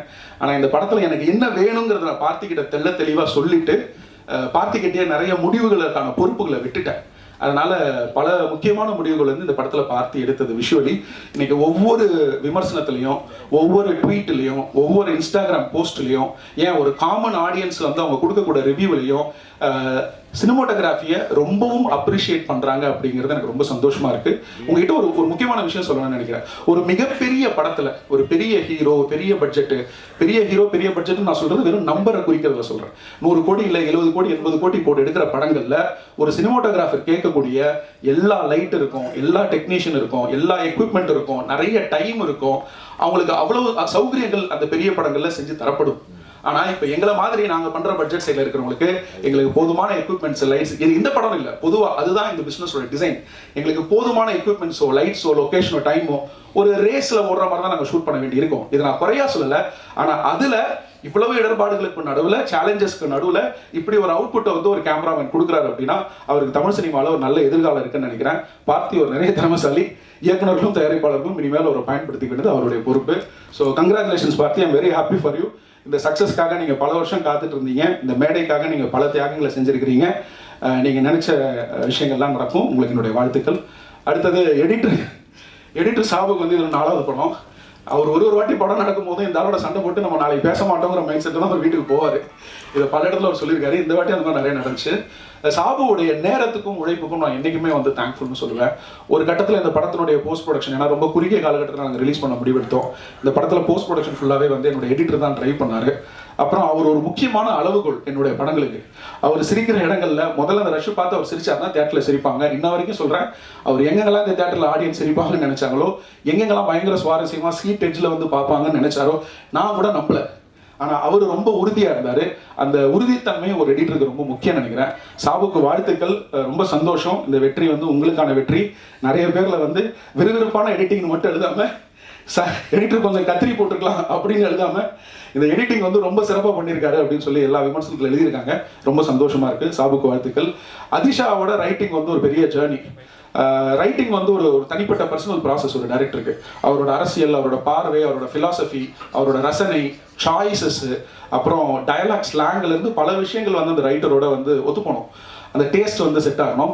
எனக்கு அதிஷாவுக்கும் செட் ஆகுமான்னு நிறைய டவுட் இருந்துச்சு. அதிஷா பற்றி உங்க எல்லாருக்கும் நிறைய பேர் தெரிஞ்சிருக்கும். அவர் கையாளுறது சாதாரண விஷயம் கிடையாது. ஆனால் அது எல்லாத்தையும் மீறி எனக்கும் அதிஷாக்கும் வந்து இந்த ஜேர்னி உருவானது காரணம் ஐ திங்க் ஒரு சின்ன எக்ஸ்சேஞ்ச் ஆஃப் லவ், ஒரு அன்பு இருக்கு அப்படின்னு நினைக்கிறேன். நான் நல்லா இருக்கணும்னு நீங்களும், நீங்க நல்லா இருக்கணும்னு நானும் நினைக்கிறேன். அந்த அன்பு தான் எங்களை வந்து ஜேர்னியை டிராவல் பண்ண ஆரம்பிச்சது. அப்புறம் நாங்கள் ரொம்ப நெருங்கிய நண்பர்கள் ஆயிட்டோம். அதிஷா கிட்ட ஒரு அழகான சமூக சாமானிய பார்வை இருக்கு. அது எனக்கு ரொம்ப பிடிச்சிருக்கு. மற்றபடி அவரோட எழுத்து திறமையை பற்றி பேசுறதுக்கான சூழல் நேரம் நிறைய இருக்கு. நான் அப்புறம் பேசிக்கிறேன். ஒரு சாதாரண மனுஷனா தினமும் காலையில் எழுந்திரிச்சு ஓட்டப்பந்தயத்தில் கலந்துக்கக்கூடிய ஒரு எழுத்தாளன் வந்து நான் இதுக்கு முன்னாடி படித்தது வந்து ஹாருகி முருகாமி தான். What I been think about running when I'm running அப்படின்னு ஒரு நாவல் இருக்கு. ஹாருகி முருகாமி வந்து என்னோட ரொம்ப முக்கியமான எழுத்தாளர். ஸோ எனக்கு அதிஷாவை பார்க்கும்போதெல்லாம், சிங்கப்பூர்ல இருக்காரு, நோபல் பரிசு பெற்ற எழுத்தாளர். எனக்கு அதிஷாவை பார்க்கும்போதெல்லாம் ஒரு விதமான ஹாருகி முருகாமியை தான் நம்ம பார்க்குற மாதிரி இருக்கும். அவர் உண்மையாகவே ஒரு பெரிய ஹாருகி முருகாமியா வரணும் அப்படிங்கிறது என்னோட ஆசை. வாழ்த்துக்கள் அலிஷா.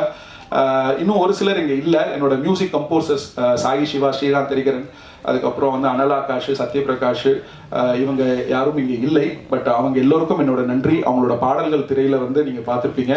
ஒரு டெபியூ கம்போசராக அவங்க இந்த படத்தில் அவங்களோட பங்களிப்பை ரொம்ப சிறப்பாக செஞ்சிருந்தாங்க. அவங்களுக்கு நன்றி. மீடியா மைசன் டீமுக்கு நன்றி. அப்புறம் இந்த மியூசிக்கை கோஆர்டினேட் பண்ணி கொடுத்தாங்க பவித்ராக்கு நன்றி. அப்புறம் ஜிப்ரான் சார், இன்னைக்கு ஒரு சின்ன கன்ஃபியூஷனால அவர் இங்கே வர முடியாமல் போச்சு. அதுக்கு காரணம் நான் தான். இந்த படத்துக்கு வந்து பின்னணி இசை வந்து எவ்வளவு முக்கியம், எவ்வளவு பெரிய பலம் அப்படிங்கிறது படம் பார்க்கும்போது உங்களுக்கு தெரிஞ்சிருக்கும். இந்த பின்னணி இசைக்கு போதுமான கால அவகாசம் அவருக்கு நான் கொடுத்துடணும்னு முயற்சி பண்ணேன்.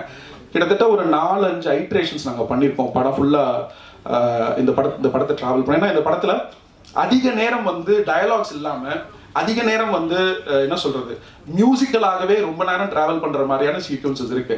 ஒரு சேஸ் சீக்வன்ஸா இருக்கட்டும், இல்ல வந்து ஒரு ஃபைட் சீக்வன்ஸா இருக்கட்டும், இல்ல வந்து ஒரு டென் சீக்வன்ஸா இருக்கட்டும், அந்த டென்ஷனை இன்னைக்கு சீட் எட்ஜ்ல நீங்க ஃபீல் பண்றீங்க அப்படின்னா அதுக்கு எந்த அளவுக்கு விஷுவல் முக்கியமோ அதுக்கு சம அளவு அந்த இசையை உங்களுக்கு கொண்டு வந்து சேர்த்த என்னுடைய ரெக்கார்டிங் மிக்சர் தபஸ் Naik sir.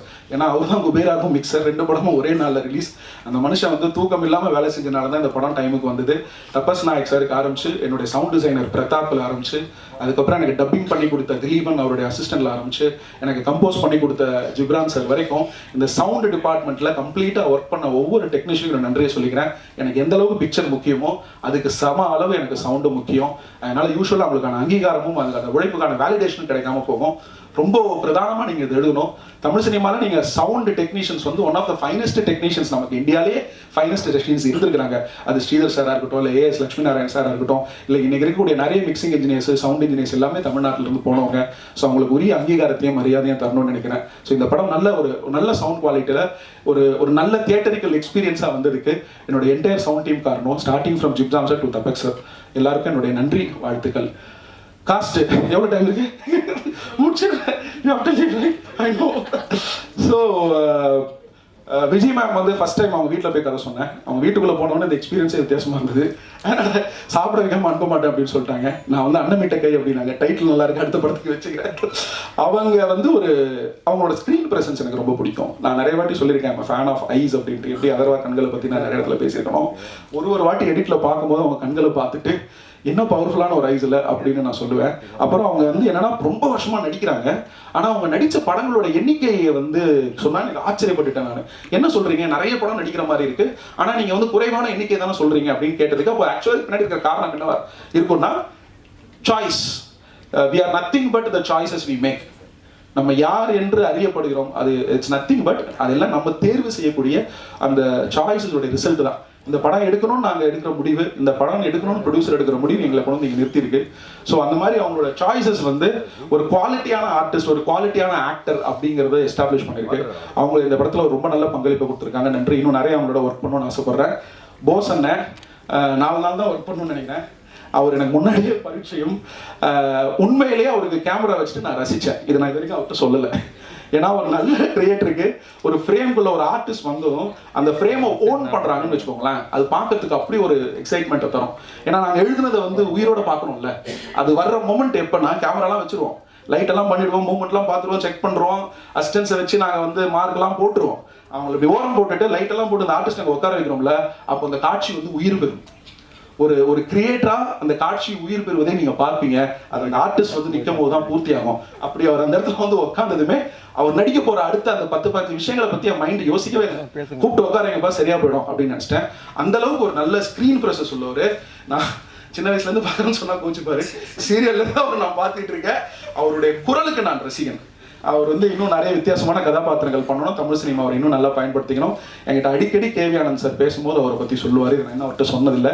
KV Anand sir அவருக்கு ரொம்ப பிடித்த ஒரு இயக்குனர். எனக்கு என்னோட முதல் படத்துடைய ஆடியோ லான்ச்சுக்கு அவர் வந்திருந்தாரு. நாங்கள் எப்போ பேசினாலும் நடிகர்களை பற்றி பேசும்பொழுது அதில் போஸ் வெங்கட் சாரோட பேர் வரும். அடுத்தது எங்கள் அண்ணன் சிவாண்ணன். உண்மையிலேயே நான் அவரை நடிக்க கூப்பிடும் போது என்ன நினச்சுன்னா, ஒரு பெரிய இயக்குனர், அப்புறம் இன்னைக்கு ஒரு பெரிய ஹீரோவோட தொடர்ந்து பயணம் செஞ்சுட்டு இருக்காரு. அவர் யாரு, தாடி கட்டிலாம் வச்சுட்டு ஆள் ஒரு மாதிரி இருந்தார். அப்புறம் அவர் யாரு, அவர்கிட்ட எப்படி அணுகணும் அப்படின்னு ஒரு தயக்கம் இருந்துட்டு இருக்கு. அந்த தயக்கத்தை வந்தோன்னு உடனே உடச்சிட்டாப்ல. பல நாட்கள் வந்து ஷூட்டிங் உட்கார வச்சுட்டு நான் சும்மா உட்கார வச்சிருக்கோம். பாண்டிச்சேரியில் கிளைமேக்ஸ் ஷூட் பண்ண போயிட்டு 3 நாள் அவர் நாங்கள் சும்மா வைக்க வேண்டிய சூழ்நிலை வந்துருச்சு. எங்கள் எல்லாருக்கும் அண்ணன்னு உரிமையாக கூப்பிடக்கூடிய ஒரு இடத்த கொடுத்துருக்காரு. இந்த படத்தினோட வெற்றியில் நான் உண்மையாக சொல்கிறேன், எனக்கு இருக்கிற சந்தோஷத்தை விட ஒரு படி மேலே, இங்கே இருக்கிற எல்லாரோட சந்தோஷத்தை விட ஒரு படி மேலே சந்தோஷம் வந்து அண்ணனுக்கு இருக்கு. அண்ணன் வந்து ஒரு பரிசுத்த இதயம், உள்ள இருக்கிற மனசு வந்து ஒரு அன்பான மனசு. நான் அண்ணன் பேசும்போது அண்ணனோட அம்மாவுடைய முகத்தை பார்த்துக்கிட்டே இருந்தேன். மேல இருந்து உட்காந்து தன் மகன் பேசுவதை அவ்வளவு ரசிக்கிறாங்க. அவங்களோட அந்த லவ்வையும் அந்த ரிலேஷன்ஷிப்பையும் பார்க்க எனக்கு ரொம்ப சந்தோஷமா இருக்கு. நான் மனசார சொல்றேன், ரொம்ப நன்றி, ரொம்ப நன்றி, ரொம்ப தேங்க்யூ. பாலசக்திவேல் சார் அவர் தான் பண்ணணும், வேற யாருமே பண்ணக்கூடாதுன்ற முடிவோட இருந்தேன். இன்னைக்கு ஏதோ ஒரு முக்கியமான வேலை இருக்கு. நைட் அவர் ஒய்ஃபோட படம் பார்த்துட்டு பேசினாரு. அவங்க சாரோட ஒய்ஃப் மேடம் வந்து ஒரு 1/2 hour பேசினாங்க. பல்ச்சுன்னு ஒன்று போட்டுட்டு இது நல்லா நடிச்சிருக்கேன் அப்படின்னு வேற சொன்னாங்க. ஐ குட் விஷுவலைஸ் அவங்க வந்து அவரோட சீக்ஸை ஸ்லாப் பண்ணுறது. அவரை கஷ்டப்படுத்திருக்கேன் அந்த படத்தில். அவரை பயங்கரமாக ஓடியார வச்சிருக்கேன். பல இடங்களில் வந்து அவர்கிட்ட நிறைய டேக் வாங்கியிருக்கேன். எனக்கு வந்து ஒரு இயக்குனர்னு பார்க்காம ஒரு செட் அசிஸ்டன்ட் ஒர்க்கு கிட்டத்தட்ட பல இடங்கள் அவர் எனக்காக நீ நவரு அப்படின்னு அந்த வேலையை பார்த்துருவார். அண்ணன் கூட திடீர்னு அசிஸ்டன்ட் டைரக்டரோட உள்ள சேர்ந்து வந்து க்ளீன் பண்ணிட்டு இருப்பாரு, பொசிஷன் கொடுக்க சொல்லிருப்பாரு, நீங்க வந்து ஓரமா உட்காருங்க அப்படின்னு சொல்லுவேன். பாலாஜி சக்திவேல் ஒரு குழந்தை.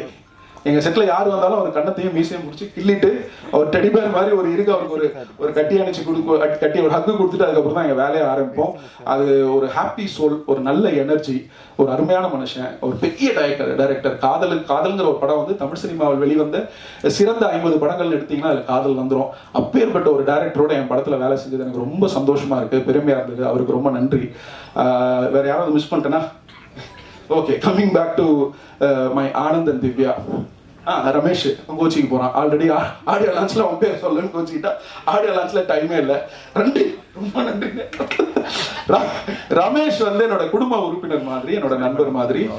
இந்த படத்துல வந்து ரமேஷ் நான் 20 நாள் தான் ஃபர்ஸ்ட் டேட்டு கேட்டேன். அவன் வேற ஒரு படத்துல மாட்டிட்டு இருந்தான். கடுமையான சூழ்நிலையில இன்னொரு படத்தை தியாகம் செஞ்சுட்டு ஒரு இயக்குனருக்கு வந்து நோ சொல்லிட்டு தான் இந்த படம் எனக்கு ரமேஷ் வந்து பண்ணி கொடுத்தான்.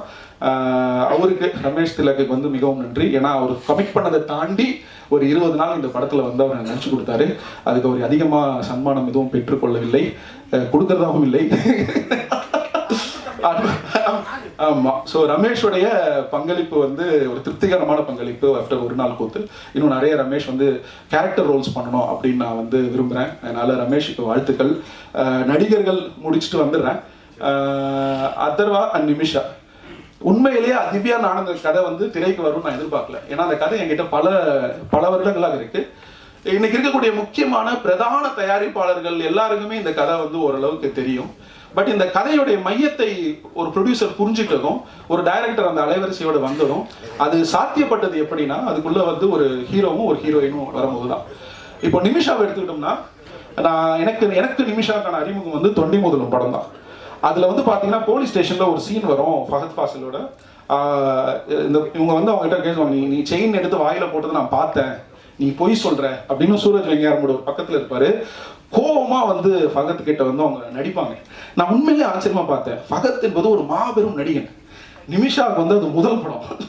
அவங்க அந்த நடிகன் முன்னாடி அப்படிப்பட்ட ஒரு பெர்ஃபார்மன்ஸை ஒரு ஆர்டிஸ்டால கான்ஃபிடென்ட்டா தைரியமா முதல் படத்துல கொடுக்க முடியும்னா அப்போ இந்த பொண்ணு கிட்ட ஏதோ ஸ்பெஷலா இருக்கு அப்படின்னு சொல்லி நான் அவங்கள ஃபாலோ பண்ண ஆரம்பிச்சேன். அடுத்தது எனக்கு தெரிஞ்சு நான் நயட்டு பார்த்தேன்னு நினைக்கிறேன். நயட்டுலேயும் வந்து எனக்கு வந்து ஒரு ஷாக்கிங் பெர்ஃபார்மன்ஸாக இருந்தது.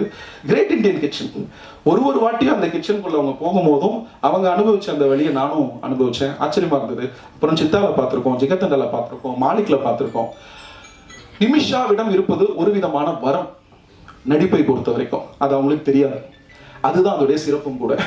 நீங்க எல்லாரும் அவங்கள ஒரு பயங்கரமான ஆக்டர்னு சொன்னதுல 1% கூட அவங்களோட மைண்ட்ல ஏறல. இப்போ அவங்க மைண்ட் எல்லாம் என்ன இருக்குன்னா, இன்னொரு ஷூட்டுக்கு போகணும், அங்க ஒரு டைரக்டர் வெயிட் பண்ணிட்டு இருப்பான், இவன் என்ன எவ்வளவு போட்டு பேசிட்டு இருக்கானு, நீ எல்லாம் தேவையில்லை, நான் போன் பண்ணி கேட்டுக்கிறேன், என்ன விடு, நான் ஷூட்டிங் போறேன், அதானே சாருவண்ணாட்ட சாரி சொல்லிடலாமா சாருவண்ணாக்கு. ஸோ இந்த இந்த இந்த இந்த இன்னசென்ஸ் இருக்குல்ல, இந்த அன்பு இருக்குல்ல, அது ஒரு பியூரான ஒரு பியூரஸ்ட் ஃபார்ம்ல இருக்கு. அது எங்க படத்துக்கு கிடைச்சது ஒரு பிளெஸிங்னு நினைக்கிறோம். எங்களுடைய entire crew and press and cast சார்பா thank you so much Divya. Without you this film wouldn't have been complete. Thank you so much. இந்த திவ்யாவை பார்த்துக்கிற அளவுக்கு எனக்கு ஒரு ஆனந்த தேவை. அதர்வா பிரதரை பத்தி நிறைய கேள்விப்பட்டிருப்போம், நிறைய நீங்க கடந்து வந்திருப்பீங்க. அவர் இண்டஸ்ட்ரியில வந்து 10 வருஷத்துக்கு மேல இருக்காரு. ஒரு மிகப்பெரிய நடிகருடைய மகனா இருக்கிறாரு.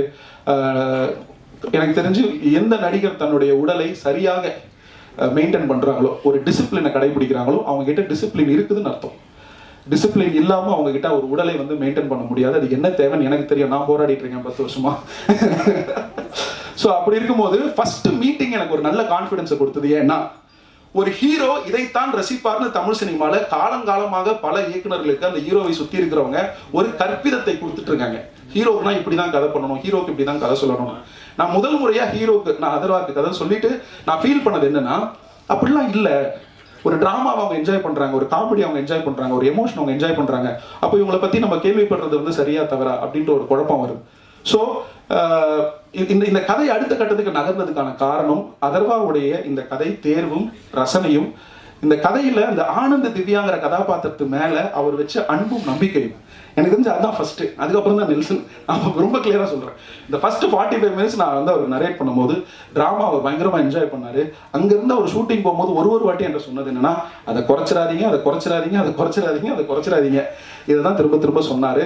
நான் நினைத்த மாதிரி எல்லாம், அப்புறம் நமக்கு இருந்த சூழ்நிலைகள், நமக்கு இருந்த சேலஞ்சஸ், இது எல்லாத்துக்குள்ளேயும் உங்களோட ஒத்துழைப்புக்கும் நேரத்துக்கும் நம்பிக்கைக்கும் நன்றி.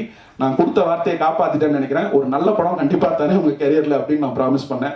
I think I delivered. I'm very happy. நிச்சயம் நாங்கள் இன்னொரு படம் கண்டிப்பா ஒர்க் பண்ணோம். அது இதை விட இன்னும் பெட்டர் படமா கொடுக்கறதுக்கு நாங்கள் ட்ரை பண்ணுவோம். Thank you so much brother. மிக்க மிக்க நன்றி. இந்த படத்தினுடைய வெற்றிக்கு ஒரு தயாரிப்பாளர் எந்த அளவுக்கு காரணமோ, ஒரு இயக்குனர் எந்த அளவுக்கு காரணமோ, அந்த படத்தினுடைய இணை இயக்குனர் அந்த அளவுக்கு காரணம். என்னோட இணை இயக்குனர் நான் சொல்றேன், என்னோட இணை இயக்குனர் நாகராஜன். ஃபரானாக்கும் அவர் தான் இணை இயக்குனர், இந்த படத்துக்கு அவர் தான் இணை இயக்குனர். இது வந்து நான் ஒரு குறுகிய காலகட்டத்தில் நான் ஷூட்டிங்கு போனேன். இதை ஒரு ஷார்ட் நோட்டீஸில் எனக்கு எடுக்கிறதுக்கான கான்ஃபிடன்ஸ் கொடுத்தது வந்து என்னுடைய கோ டைரக்டர் தான். அவர் வந்து என்னோட நண்பர், என்னோட ஃப்ரெண்ட், என்னோட மென்டர், ஃபிலாசபர், அதுக்கப்புறம் நிமிஷாவுடைய பிளே பார்ட்னர், அதர்வாவுடைய பட்டி, அப்புறம் எங்க எல்லா டீமுக்கும் அவர் நாக்ஸு, அப்புறம் ஐஸ்வர்யா ராஜேஷ்க்கு வந்து ஸ்னேக்ஸு, ஸோ அப்புறம் வந்து அண்ணனுக்கு வந்து தம்பி, வரமாட்டாப்ல கூச்சப்படுவாப்ல, அண்ணனுக்கு வந்து தம்பி. எனக்கு வர வேண்டிய பிரஷர்ல 99% பிரஷரை தன் தோள்களில் சுமந்து இந்த படத்தினுடைய வெற்றிக்காக ஆரம்பத்துல இருந்து கடைசி வரைக்கும் இந்த நொடி வரைக்கும் உழைச்சிட்டு இருக்கிற நாகராஜுக்கு என்னுடைய மனமார்ந்த நன்றி. பல நேரங்கள்ல நான் வந்து நினைச்சு பார்த்திருக்கேன், நாகராஜ் இல்லைன்னா நமக்கு ரொம்ப டைட் ஆகும் அப்படின்னு சொல்லிட்டு. அதனால தேங்க்யூ. இதுக்கு மேல பேசினா கஷ்டமா இருக்கும். நன்றி. அப்புறம் ஜேம்ஸ் சார் எங்க இருக்காரு? எங்க ப்ரொடியூசர் வந்து ரொம்ப இன்ட்ரெஸ்டிங்கான ஒரு கேரக்டர். அவர் வந்து ஒரு மக்கள் பிரதிநிதி, பயங்கர பரபரப்பா இருப்பார். நைட்டு 11 மணிக்கு யாராவது ஏதாவது வேணும்னா கூட அன்னைக்கு நேரத்துக்கு ஒரு ஐஏஎஸ் ஆஃபீஸருக்கோ ஐபிஎஸ் ஆஃபீஸருக்கோ கால் பண்றது வந்து யோசிக்க மாட்டாரு. டெய்லியும் அவர் வந்து கட்சி சம்பந்தப்பட்ட ஆட்கள் ஆஃபீஸ்ல இருப்பாங்க. இதுக்கு நடுவில் தான் அவர் சினிமா பண்றாரு. அந்த பரபரப்பு நடுவில் அவர் பிடிக்கிறது ஒரு சேலஞ்சா இருக்கும். பிளஸ் இந்த படத்தினை பத்தின முதல் நம்பிக்கை, ஃபர்ஸ்ட் இந்த படத்தை ஒரு நல்ல எடிட் பண்ண விஷயம் பார்த்தது வந்து நம்ம ஜேம்ஸ் சார் தான். அவர் அன்னையில இருந்து இந்த படத்துல இன்னைக்கு செகண்ட் வரைக்கும் அவர் வச்சிருக்கிற அந்த நம்பிக்கை வந்து எனக்கு ரொம்ப மோட்டிவேட்டிங்கா இருந்துச்சு. அப்புறம் பல பிரச்சனைகளும் பல சூழ்நிலைகளும் எனக்கு பக்கமா நின்று உதவி பண்ணி இந்த படத்தை முடிக்கிறதுக்கு ஹெல்ப் பண்ணியிருக்காரு. அதனால நன்றி James sir, thank you so much. எங்க அம்மாவுக்கு நன்றி. இந்த படத்துடைய ப்ரொடியூசர் வந்து பார்த்தீங்கன்னா ஒரு நல்ல மக்கள் பிரதிநிதி. அவரோட எண்ணம் வந்து சரியான இடத்துல இருக்கு. இந்த படத்தை வந்து இவ்வளவு என்ன சொல்றது, இவ்வளவு பேருக்கு போய் ரீச் ஆகுற அளவுக்கு இவ்வளவு நல்ல பப்ளிசிட்டி பண்ணி இந்த படத்தை வந்து தமிழ்நாட்டில் இருக்கிற எல்லாருக்கும் போய் சேர்ற அளவுக்கு இந்த படத்தை பத்தின விளம்பரங்களை கொண்டு போய் கொடுத்து இன்னைக்கு உங்க அளவுக்கு முன்னாடி இந்த படம் நல்லா தெரிகிற அளவுக்கு செஞ்சிருக்கிறாருன்னா அதுக்கு எங்க ப்ரொடியூசருடைய சரியான திட்டமிடலும், இந்த படத்தை மேல அவர் வச்சிருந்த நம்பிக்கையும், இந்த பப்ளிசிட்டிக்கு அவர் செலவு பண்ணதும், அதுதான் வந்து எங்களுக்கு காரணம். அதனால என் ப்ரொடியூசருக்கு வந்து இந்த படத்தை எங்களுக்கு எடுத்து கொடுத்ததுக்கும், இந்த படத்தை கொண்டு போய் மக்கள்கிட்ட சேர்த்ததுக்கும், எங்க எல்லாரையும் பத்திரமா பார்த்துக்கிட்டதுக்கும் என்னுடைய ப்ரொடியூசர் அம்பேத்குமார் சாருக்கு நன்றி. அவங்களோட மனைவி ஜெயந்தி அம்பேத்குமாருக்கு நன்றி. இந்த படத்துல ஆஃபீஸ் அசிஸ்டண்டாக இருந்து இந்த வேலைகளை ஃபுல்லா முடிச்சு கொடுத்த ஸ்ரீ பசங்களுக்கும், general manager AGM Subu sir, அப்புறம் வந்து சர்மா, இவங்க எல்லாருக்கும் நன்றி. அப்புறம் இந்த படத்தோட எக்ஸிக்யூட்டிவ் ப்ரொடியூசர் திரு பாலா, அவர் தான் அம்பேத் சார்கிட்ட அறிமுகப்படுத்தி வச்சாரு, அவருக்கு நன்றி. யாரையாவது விட்டுட்டானாலும் தெரியல. யுவராஜ் எப்பா சண்டை மேல வா. இல்ல 4 நாளா வந்து நாங்க ஊரா போனோம். எங்க ப்ரொடியூசர் எவ்வளவுதான் பப்ளிசிட்டி பண்ணாலும் எவ்வளவுதான் செலவு பண்ணாலும் யுவராஜ் இல்லைன்னா என்னால வந்து இந்த 4 நாள் நிம்மதியா இருந்திருக்க முடியாது. அதர்வாவாலே இருக்க முடியாது. யுவராஜோட ஒர்க் பண்ணதான் முதல் படம். ஏன்னா நல்ல பழக்கம். ஒரு விஷயம் நான் வந்து யுவராஜ் பத்தி இங்க சொல்லணும், நல்ல வேலை நான் மறந்துருப்பேன். அதாவது நான் இந்த 4 நாளா யுவராஜ் கூடவே டிராவல் பண்றேன். 4 நாளா ஒரு இனோவா கார்ல ஊரா சுத்திட்டு இருக்கோம்.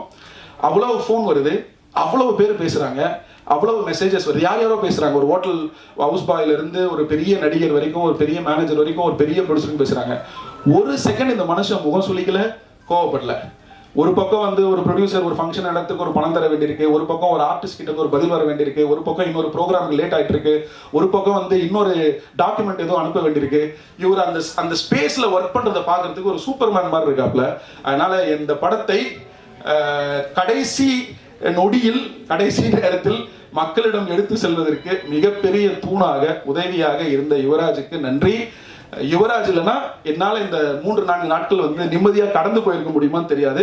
நான் வந்து ஏதோ வந்து பிரஸ் முன்னாடி யுவராஜை ஏற்றி விடணும்லாம் நான் சொல்லல. யுவராஜ் இந்த படத்துக்கு கொடுத்துருக்கிற பங்களிப்பு ரொம்ப பெரிய பங்களிப்பு. அதுக்கு முறையான அங்கீகாரமும் வேலிடேஷனும் வேணும். அதுக்கு தான் நான் இங்கே சொல்கிறேன். நன்றி. கார்த்திக் ரவிவர்மாவுக்கு நன்றி. இந்த படத்தினுடைய ப்ரொமோஷன்ஸ்க்காக, இந்த படத்தினுடைய பல விஷயங்களுக்காக ஆரம்பத்திலேருந்து கான்ட்ரிபியூட் பண்ணி கொடுத்துருக்காரு. அதனால் கார்த்திக் ரவிவர்மாவுக்கு நன்றி. என்னுடைய டைரக்ஷன் டீமில் இருக்கக்கூடிய அசிஸ்டன்ட் டைரக்டர்ஸ், நான் எப்பவுமே 4-5 பேருக்கு மேலே வச்சுக்கிட்டதில்லை.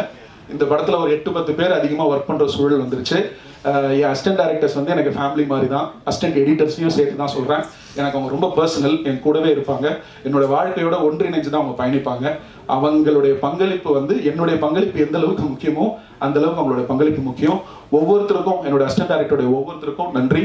அவங்க எல்லாருக்கும் ஒரு நல்ல வளமான எதிர்காலம் அமையணும். அசிஸ்டன்ட் எடிட்டர்ஸ் பிரகா அண்ட் காசி அவ்வளவு நேரம் அந்த சிஸ்டம் முன்னாடி உட்காந்துருக்காங்க. அதற்கான சூழலும் சேலஞ்சிங்கான ப்ரெஷர் சுச்சுவேஷன்ஸும் நிறையா இருந்துச்சு. அதில் உடஞ்சிடாம அந்த ப்ரெஷரை தாங்கக்கூடிய அளவுக்கு ஒரு எடிட்டர் இருக்கிறான்னா அவன் அடுத்தது ஒரு நல்ல எடிட்டராக வரதுக்கான வாய்ப்பு இருக்குது. ஸோ அசிஸ்டன்ட் எடிட்டர்ஸ்க்கு என்னுடைய வாழ்த்துக்கள். எல்லாருக்கும் நன்றி சொல்லிட்டேன். யாரையாவது விட்டுருந்தேன்னா மன்னிச்சுக்கோங்க. யாரையாவது விட்டுருந்தேன்னா மன்னிச்சுக்கோங்க. ஒரு நிறைவாக ஒரு விஷயத்த மட்டும் சொல்லிட்டு நான் முடிச்சிடுறேன். தமிழ் சினிமா சூழலில் இன்னைக்கு இருக்கக்கூடிய அந்த ஈகோ சிஸ்டமில் அதிகமாக மக்களை திரைக்கு வர வைக்கிறதுக்கான ஒரு நோக்கம், ஒரு திசை, ஒரு எஃபர்ட் வந்து எல்லா பக்கத்துல இருந்து வர வேண்டியிருக்கு. அது வந்து ப்ரெஸ்ல இருந்து, யூடியூபர்ஸ்ல இருந்து, சோஷியல் மீடியா இன்ஃப்ளூயன்சர்ஸ்ல இருந்து, நடிகர்கள் இருந்து, நம்ம எல்லாருமே எந்த திசை நோக்கி போயிட்டு இருக்கோம், எந்த திசை நோக்கி ஓடிட்டு இருக்கோம், எது நம்ம பர்பஸ். இப்போ நீங்க ஒரு வீடியோ ஓட்டிங்க, டெலிகாஸ்ட் பண்றீங்க, ப்ராட்காஸ்ட் பண்றீங்க, இல்ல ஒரு யூடியூப்ல ஒரு படத்தோட ரிவ்யூ போடுறீங்கன்னா, நான் ஒரு படம் எடுக்கிறேன்னா, இவங்க ஒரு படம் நடிக்கிறேன்னா, இவங்கெல்லாம் எதை நோக்கி பயணிக்கிறாங்க அப்படின்னா, for a healthy ego system.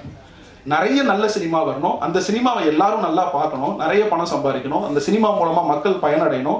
அதை ஒரு ஃபிலிம் அப்ரிசியேஷனா ஒரு ரிவ்யூவர் பேசணும், அதில் இருக்கக்கூடிய நிறை குறைகளை சொல்லணும்.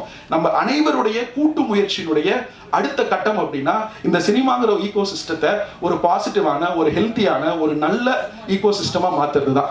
அதுக்கு எல்லா சைட்ல இருந்தும் ஹெல்ப் எனக்கு தேவைப்படுது, எங்களுக்கு தேவைப்படுது. நீங்க எழுதிய ஒவ்வொரு ரிவ்யூ நான் படித்தேன், நீங்க பேசின ஒவ்வொரு ரிவ்யூ நான் கேட்டேன்.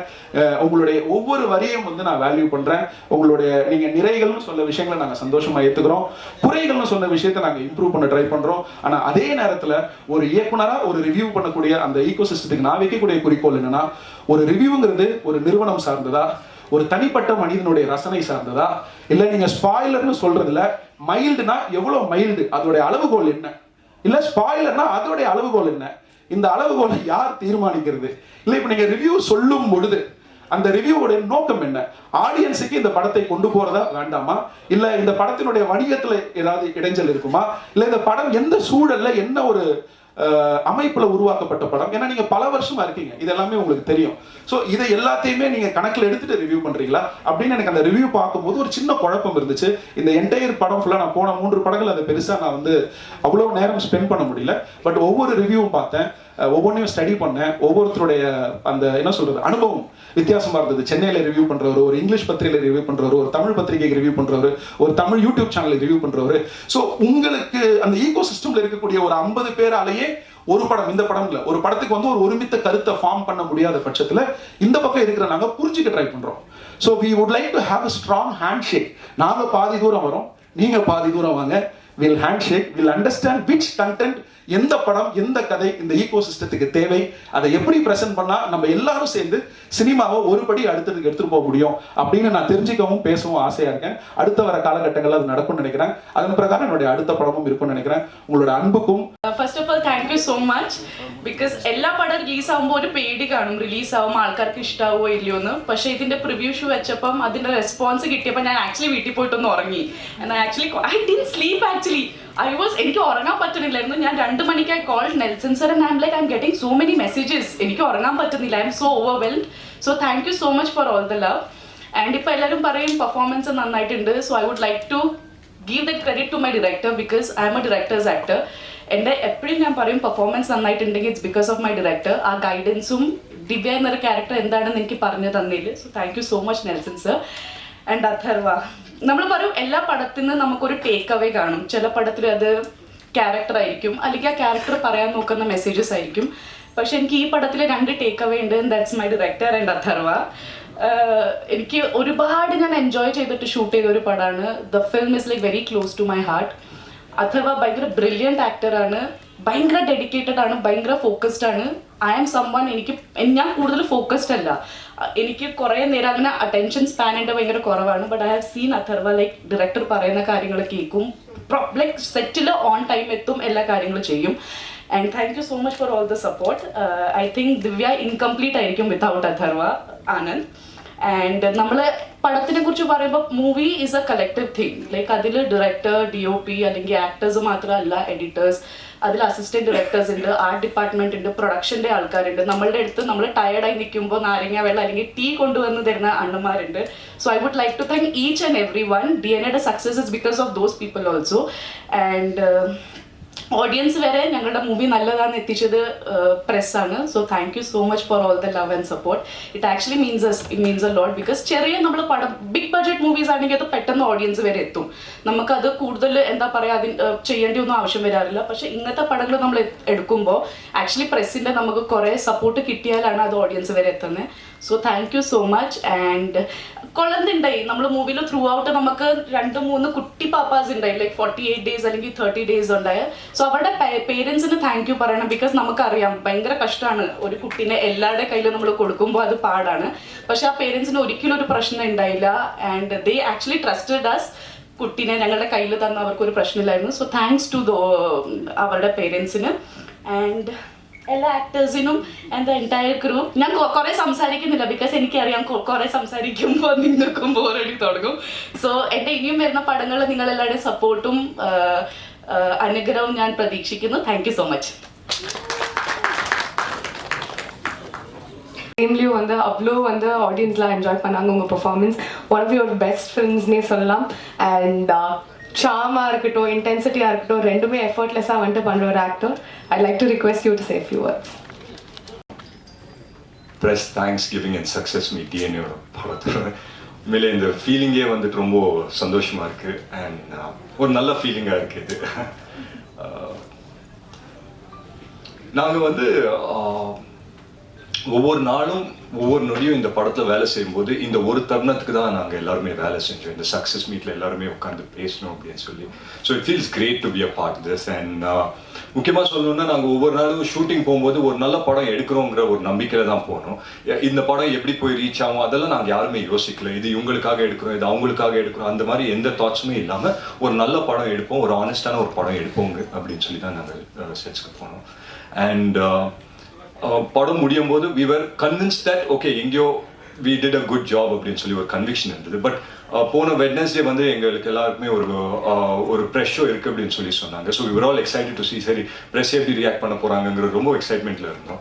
அன்னைக்கு நான் வந்து தியேட்டரில் பார்க்கும்போது ரொம்ப நர்வஸாக இருந்தேன். என்னடா ப்ரெஸ் ஒன்றும் சொல்ல மாட்டேன், நோபடி இஸ் ரியாக்டிங், எல்லாருமே கொஞ்சம் குவைட்டாக இருக்காங்களே, என்ன யோசிக்கிறாங்க அப்படின்னு சொல்லி தெரியலையே அப்படின்னு சொல்லி ரொம்ப யோசிச்சிருந்தேன். பட் படம் முடிச்சு ஒரு ஐ திங்க் ஒரு 2-3 seconds கழிச்சு எல்லாரும் நின்று கை தட்டினாங்க. I think that was one moment that ஒரு மாதிரி ஃபுல்ஃபில்லிங்கான ஒரு மூமெண்ட்டாக இருந்தது. அண்ட் எல்லாரையும் சந்திச்சு எல்லார்கிட்டையும் பேசும்போது ஒவ்வொருத்தர் மூஞ்சிலையும் ஒரு சந்தோஷம், அவ்வளோ சந்தோஷப்பட்டாங்க எல்லாருமே, அவ்வளோ என்கரேஜிங்காக பேசினாங்க. ஸோ முக்கியமாக வந்துட்டு ஐ think that was the first என்ன சொல்கிறது ஸ்டெப் டு அஸ். ஒரு சின்ன நம்பிக்கை எங்களுக்கு கொடுத்தது. சரி ஓகே நாங்கள் எடுத்த படம் ப்ரெஸ்ஸுக்கும் ரெசனேட் ஆகுது அப்படின்னு சொல்லி. அண்ட் இப்போ எங்கே போனாலும் தட்ஸ் இஸ் நியூ திங் கிடையாது, இது எப்பவுமே இருந்தது தான். பட் வேர்ட் ஆஃப் மவுத் அப்படின்னு சொல்லி எல்லா இடத்துலையும் சொல்கிறாங்க. Where people start talking about the film and say that இது ஒரு நல்ல படம் போய் பாருங்க அப்படின்னு சொல்லி. பட் அது ஆரம்பிச்சது அந்த வெட்னஸ்டே தான். அந்த வெட்னஸ்டே ப்ரெஷ் ஷோ முடிச்சுட்டு நீங்கள் எல்லாருமே எங்கள் படத்தை உங்கள் படமாக ஆக்குனது வந்துட்டு it gave us a big boost. And அந்த வேர்ட் ஆஃப் மவுத்னால தான் இன்னைக்கு வந்துட்டு ஒரு சக்ஸஸ்ஃபுல் ஃபிலிமாக இருக்குது அப்படின்னு தான் உண்மையிலே ரொம்ப ரொம்ப நம்புகிறேன். அண்ட் அதுக்கு முக்கியமாக நான் நன்றி சொல்லிக்கிறது press and media. So thank you so much, thanks for always supporting our films. And நல்ல படத்தை சப்போர்ட் பண்ணதுக்கு ரொம்ப ரொம்ப நன்றி சொல்லிக்கிறேன். அண்ட் பொதுவாக வந்துட்டு இந்த மாதிரி தியேட்டர் விசிட்ஸ் எல்லாம் போவோம் இல்லைங்களா. இந்த லாஸ்ட் ஒரு 1 or 2 days வந்து நாங்கள் போனோம், மற்ற தியேட்டர்ஸ்க்கெல்லாம் போய் விசிட் பண்ணிட்டு இருந்தோம். ஸோ ரொம்ப ஒரு இன்ட்ரெஸ்டிங்கான ஒரு விஷயம் நடந்தது தியேட்டரில். ஸோ எல்லாரையும் மீட் பண்ணி பேசும்போது எல்லாருமே சந்தோஷமாக பேசினாங்க. they said the movie is nice. சடனாக ஒருத்தருக்கு மட்டும் என்ன பண்ணாங்கன்னா அவங்களுக்கு வந்துட்டு எங்கள் அம்மாவோட வயசு இருக்கும்னு நினைக்கிறேன். அங்கேருந்து கூப்பிட்டுட்டே இருந்தாங்க. நான் பார்த்தேன் அவங்கள. பட் ஒரு 2-3 photo எடுத்துக்கிறதுக்காக I just took a couple of seconds. அதுக்குள்ளே அவங்க ஹஸ்பண்ட் வந்து உடனே ஷோல்டரை பிடிச்சிட்டு வாங்க கூப்பிடுறாங்க அப்படின்னு சொன்னாங்க. கூட்டிட்டு அந்த பக்கம் போனோடனே அவங்க என்னன்னு தெரியல, என்னை பார்த்த உடனே இப்படி கட்டி பிடிச்சாங்க. கட்டி பிடிச்சிட்டு தான் பையனுக்கு முத்தம் கொடுக்குற மாதிரி என் கன்னத்தில் ஒரு முத்தம் கொடுத்தாங்க. She Haq me really tightly. எனக்கு ஒரு முத்தம் கொடுத்துட்டு நான் அப்படியே பார்த்த உடனே அழுவ ஆரம்பிச்சிட்டாங்க. எனக்கு என்னடா இவங்க அழுகுறாங்களே அப்படின்னு சொல்லி பார்த்தேன். பட் அவங்க சொன்ன விஷயம் வந்து என்ன சொன்னாங்கன்னா, இந்த மாதிரி என்னமோ தெரியல தம்பி, உன் படம் பார்த்தேன், ரொம்ப நல்லா இருந்தது, படம் ரொம்ப நல்லா பண்ணியிருக்கேன், அண்ட் இந்த வெற்றி வந்துட்டு எனக்கு சந்தோஷம் கொடுக்குது அப்படின்னு சொல்லி சொன்னாங்க. So it felt really nice. அந்த ஒரு விஷயம் எனக்கு gave me something to think. And ஒவ்வொரு தியேட்டரும் நாங்கள் போய் விசிட் பண்ணும்போது அவங்க எல்லாருமே வந்து என்கிட்ட பேசும்போது எப்படி பேசுகிறாங்கன்னா, இந்த படத்தோட வெற்றி of course it is important to all of us, and என்னோட கெரியருக்கும் for me being an actor and for every one of us ரொம்ப ரொம்ப முக்கியம். பட் இந்த படத்தோட வெற்றி வந்து அவங்களோட வெற்றி மாதிரி அதை வந்து கொண்டாடினது வந்துட்டு ரொம்ப ரொம்ப சந்தோஷப்பட்டேன். And I think that is given us a big boost. And of course நாங்கள் வந்துட்டு நல்ல படம் தான் அங்கே எடுத்தோம். பட் அதை வந்துட்டு ஒவ்வொருத்தர்கிட்டையும் போய் பேசி அதை வந்துட்டு ஒரு நல்ல ஒரு பெரிய படம் ஆக்குனது I think it's the audience only. But ஒரு விஷயம் மட்டும் நான் கான்ஃபிடென்ட்டாக சொல்ல முடியும், இந்த தருணம் இந்த வெரி செகண்ட், நாளைக்கு என்னன்னு எனக்கு தெரியல, பட் இந்த தருணம் இந்த very second I am the happiest man of the world. So அதுக்கு வந்துட்டு I feel very very happy about that. And நான் சொன்ன மாதிரி ஒரு நல்ல படம் தான் எடுத்தோம். அதை வெற்றி படம் ஆக்குனது press and media and audience தான். ஸோ அதுக்கு நான் எவ்வளோ நன்றி சொன்னாலும் பத்தாது. So thank you so much for making this happen. And DNA வந்துட்டு ஒரு நல்ல இடத்துல போய் சேர்த்ததுக்கு ரொம்ப ரொம்ப நன்றி நான் சொல்லிக்கிறேன். அண்ட் இதெல்லாம் தாண்டி என்னோட டீம் பற்றி நான் சொல்லி ஆகணும். First Nelson sir. நான் நெல்சன் சார் பற்றி ஃபர்ஸ்ட் மீட்டிங்லேயே அவர் வந்து என்கிட்ட என்ன சொன்னார்னா, டிஎன்ஏ அப்படின்னு சொல்லி கதை சொன்னார். I have spoken about the film and everything. But அவர் என்னன்னா, ஒன் வேர்டில் நான் நெல்சன் சார் பற்றி சொல்லணும்னா, I think he is someone that under promises and delivers quite a bit அப்படின்னு சொல்லி கண்டிப்பாக சொல்லுவேன். ஏன்னா என்றைக்குமே அவர் வந்துட்டு நான் உங்கள் கெரியரில் ஒரு மிகப்பெரிய படம் கொடுக்குறேன், இல்லை ஒரு மிகப்பெரிய பிளாக் பஸ்டர் கொடுக்குறேன், இல்லை ஒரு ஹிட்டு படம் கொடுக்குறேன், ஒரு நாள் அந்த வார்த்தை வந்ததே கிடையாது அவர் வாயிலேருந்து. என்ன என்கிட்ட சொன்னார்னா, உங்கள் கெரியரில் ஒரு நல்ல படம் கொடுக்குறேன், ஒரு நல்ல படம் சேர்ந்து பண்ணுவோம் அப்படின்னு சொன்னார். And I think we've achieved that today. அதுக்கு நான் மிகப்பெரிய நன்றி நான் நெல்சன் சருக்கு சொல்கிறேன். அண்ட் அம்பேத் சார் வந்துட்டு ஒரு ரொம்ப ரொம்ப ஒரு பேஷனட்டான ஒரு ப்ரொடியூசர். ஸோ அஃப்கோர்ஸ் ப்ரொடியூசர் வந்துட்டு வரும்போது பிஸ்னஸ் ஆஸ்பெக்டில் யோசிப்பாங்க. But here is a producer. அம்பேத் sir மீட்டிங்கை முடிச்ச உடனே எனக்கு அவர் ஃபோன் பண்ணிட்டு அவரை மீட் பண்ணுறதுக்கு முன்னாடி மொத்த கதையும் அம்பேத் சாரே சொல்லிட்டாரு. இப்படி போவோம் சார், அப்படி போவோம் சார், இப்படி போவோம் சார் அப்படின்னு சொல்லி. ஸோ அவ்வளோ பேஷனட்டாக இருந்தார். அண்ட் ஐ திங்க் அவரோட பேஷன்னால தான் அவருக்கு அமைகிற ஒவ்வொரு படமும் ரொம்ப வித்தியாசமாகவும் நல்ல படங்களாக அமையுது. And following this I'm sure அவர்கிட்ட இன்னும் 2 படம் இருக்குது. அண்ட் அந்த படத்தை பற்றியும் கேள்விப்பட்டு that it's very very nice. So I wish him the very very best. And editor Sabu sir, நாங்கள் வந்து அங்கே போய் படத்தை ஷூட் பண்ணிவிட்டு அந்த ஃபுட்டேஜ் எடுத்து தரும்போது எடிட்டேபிள் தான் ஒரு படத்தோட மேக் அண்ட் பிரேக் நடக்கும்.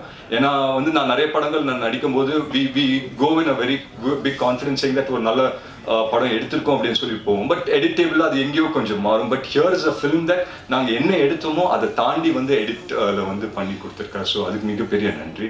அண்ட் என்னோட 5 beautiful music directors and singers அவங்களுக்கு நான் நன்றி சொல்லிக்கிறேன். ஜிப்ரான் சாரை முக்கியமாக மறக்கவே கூடாது. பிகாஸ் ஜிப்ரான் சாரோட ஒர்க் வந்து இந்த படத்தை எவ்வளோ பெரிய பூஸ்ட் கொடுத்துருக்கு அப்படின்னு சொல்லி நான் பார்க்கும்போது, நான் தியேட்டரில் போய் பார்க்கும்போது எனக்கு தெரிஞ்சுது. அஃப்கோர்ஸ் நாங்கள் ப்ரிவியூவில் பார்க்கும்போது ஐ லைக் வாட் ஐ சா. பட் தியேட்டரில் பார்க்கும்போது அது எவ்வளோ பெரிய இம்பாக்ட் அப்படின்னு சொல்லி நான் பார்த்தேன். மற்றபடி எங்கள் காஸ்ட் எல்லாருக்கும் நான் நன்றி சொல்லிக்கிறேன். முக்கியமாக பார்த்தி சார், எங்களோட டிஓபி, ரொம்ப ரொம்ப சைலண்டான ஒரு பர்சனு, பேசவே மாட்டார், ரொம்ப ரொம்ப குவைட்டாக இருப்பார். ஸோ செட்ஸ்லேயே நான் யோசிப்பேன், நான் எத்தனையோ கேமராமேன் கிட்ட ஒர்க் பண்ணியிருக்கேன். And I work with the biggest of cameramans. And அவங்கெல்லாம் இருக்கும்போது அவங்களாம் என்னென்னா எங்கேயான ஒரு இடத்துல வந்துட்டு அவங்க கூலை லூஸ் பண்ணுவாங்க. ஏன்னா அவ்வளோ டென்ஷன், அவ்வளோ இதெல்லாம் போயிட்டுருக்கோம். பட் நான் பார்ட்டி சார் ஒரு நாள் கூட பார்த்ததில்லை. அவர் வந்துட்டு எப்போவுமே ஒரு சிரிச்ச முகமாக இருப்பார், எப்போவுமே சைலண்ட்டாக இருப்பார். அண்ட் ஒரு நாள் நான் வந்துட்டு வேனிட்டியில் உட்காந்துருந்தேன். ஸோ எங்கள் டீமோட ஒரு சின்ன வாக்கி வச்சுருப்போம். ஸோ அதோட சேனல் வந்து 4 or 5 அப்படின்னு வச்சுருந்தோம். அது மாற்றி வச்சுட்டாங்க போல. பார்த்தி சாரோட வாக்கியில் கனெக்ட் ஆகிடுச்சு வாக்கி. அந்த 1 hour எனக்கு செம்ம டைம் பாஸ் ஆகுது. எனக்கு தெரியாத நிறைய வார்த்தைகள் நான் கற்றுக்கிட்டேன். அண்ட் ஒரு சில வார்த்தை இன்னைய வரைக்கும் எனக்கு அர்த்தம் என்னன்னு தெரியல. பட் அது தெரிஞ்சுக்கவும் விரும்பலை. பட் ஹேவிங் செட் தட் அவரோட ஸ்ட்ரெஸ் அண்ட் ஸ்ட்ரெயின் எதுவுமே வந்து செட்டில் கொண்டு வரல. Because it's very very important. இன்னைக்கு வந்து it might sound funny, but ரொம்ப இம்பார்ட்டன்ட். ஆஸ் ஆக்டர்ஸ் நாங்கள் போய் பர்ஃபார்ம் பண்ணும்போது அந்த என்வாயர்மெண்ட் கூலாக இருந்ததுன்னா we can bring the best out of us கண்டிப்பாக. ஸோ அந்த விதத்தில் ஐ தேங்க் பார்த்தி சார். மற்ற டவுட்லாம் நாங்கள் அப்புறம் பேசலாம் sir.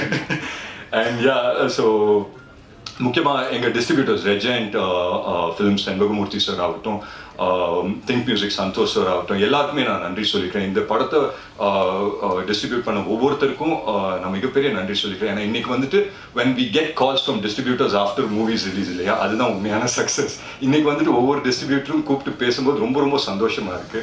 And I hope and pray that everyone who's been a part of this film, அவங்க எல்லாருக்குமே ஒரு மிகப்பெரிய வெற்றி படமாக இது அமையணும்னு நான் நம்புறேன். மற்றபடி I think I've covered everyone. Bose sir ஆகட்டும், சுப்ரமணிய சிவா சார் ஆகட்டும், பாலாஜி சக்திவேல் சார் ஆகட்டும், it was wonderful working with every one of them. நான் ரொம்ப விஷயம் கற்றுக்கினேன் இந்த படத்தில், உண்மையிலே சொல்கிறேன், நிறைய விஷயம் இந்த படத்தில் கற்றுக்கினேன். And I think this film success will open a lot of doors. நிறைய கதவுகளை திறக்கும் நம்புகிறேன். To make good cinema. நான் அடிக்கடி இதை சொல்கிறேன். ஒரு 2 years பேக் என்னோட பெர்செப்ஷன் ஆஃப் சினிமா கொஞ்சம் மாறின மாதிரி எனக்கு தோண ஆரம்பிச்சிச்சு. The way I look at cinema கொஞ்சம் மாறி இருக்கும் அப்படின்னு சொல்லி எனக்கு நான் வந்துட்டு I been telling myself. And அதோட மொதல் ஸ்டெப் வந்துட்டு டிஎன்ஏ படம். அண்ட் மேலும் மேலும் I think every film of mind வந்து ஒரு தியேட்ரிக்கல் எக்ஸ்பீரியன்ஸாக கண்டிப்பாக இருக்கணும்ன்றது ஒரு கான்ஷியஸ் எஃபர்ட் நான் எடுப்பேன் நம்புறேன். And this is just a beginning for many great things to come. DNA படம் பார்த்து அப்ரிஷியேட் பண்ண எல்லாருக்கும் ரொம்ப ரொம்ப நன்றி சொல்லிக்கிறேன். அண்ட் பார்க்க போகிறவங்களுக்கும் பார்க்காதவங்களுக்கும் please come and watch it in theatres. It's a wonderful film. And please support good films. So thank you so much for having us. Thanks a lot.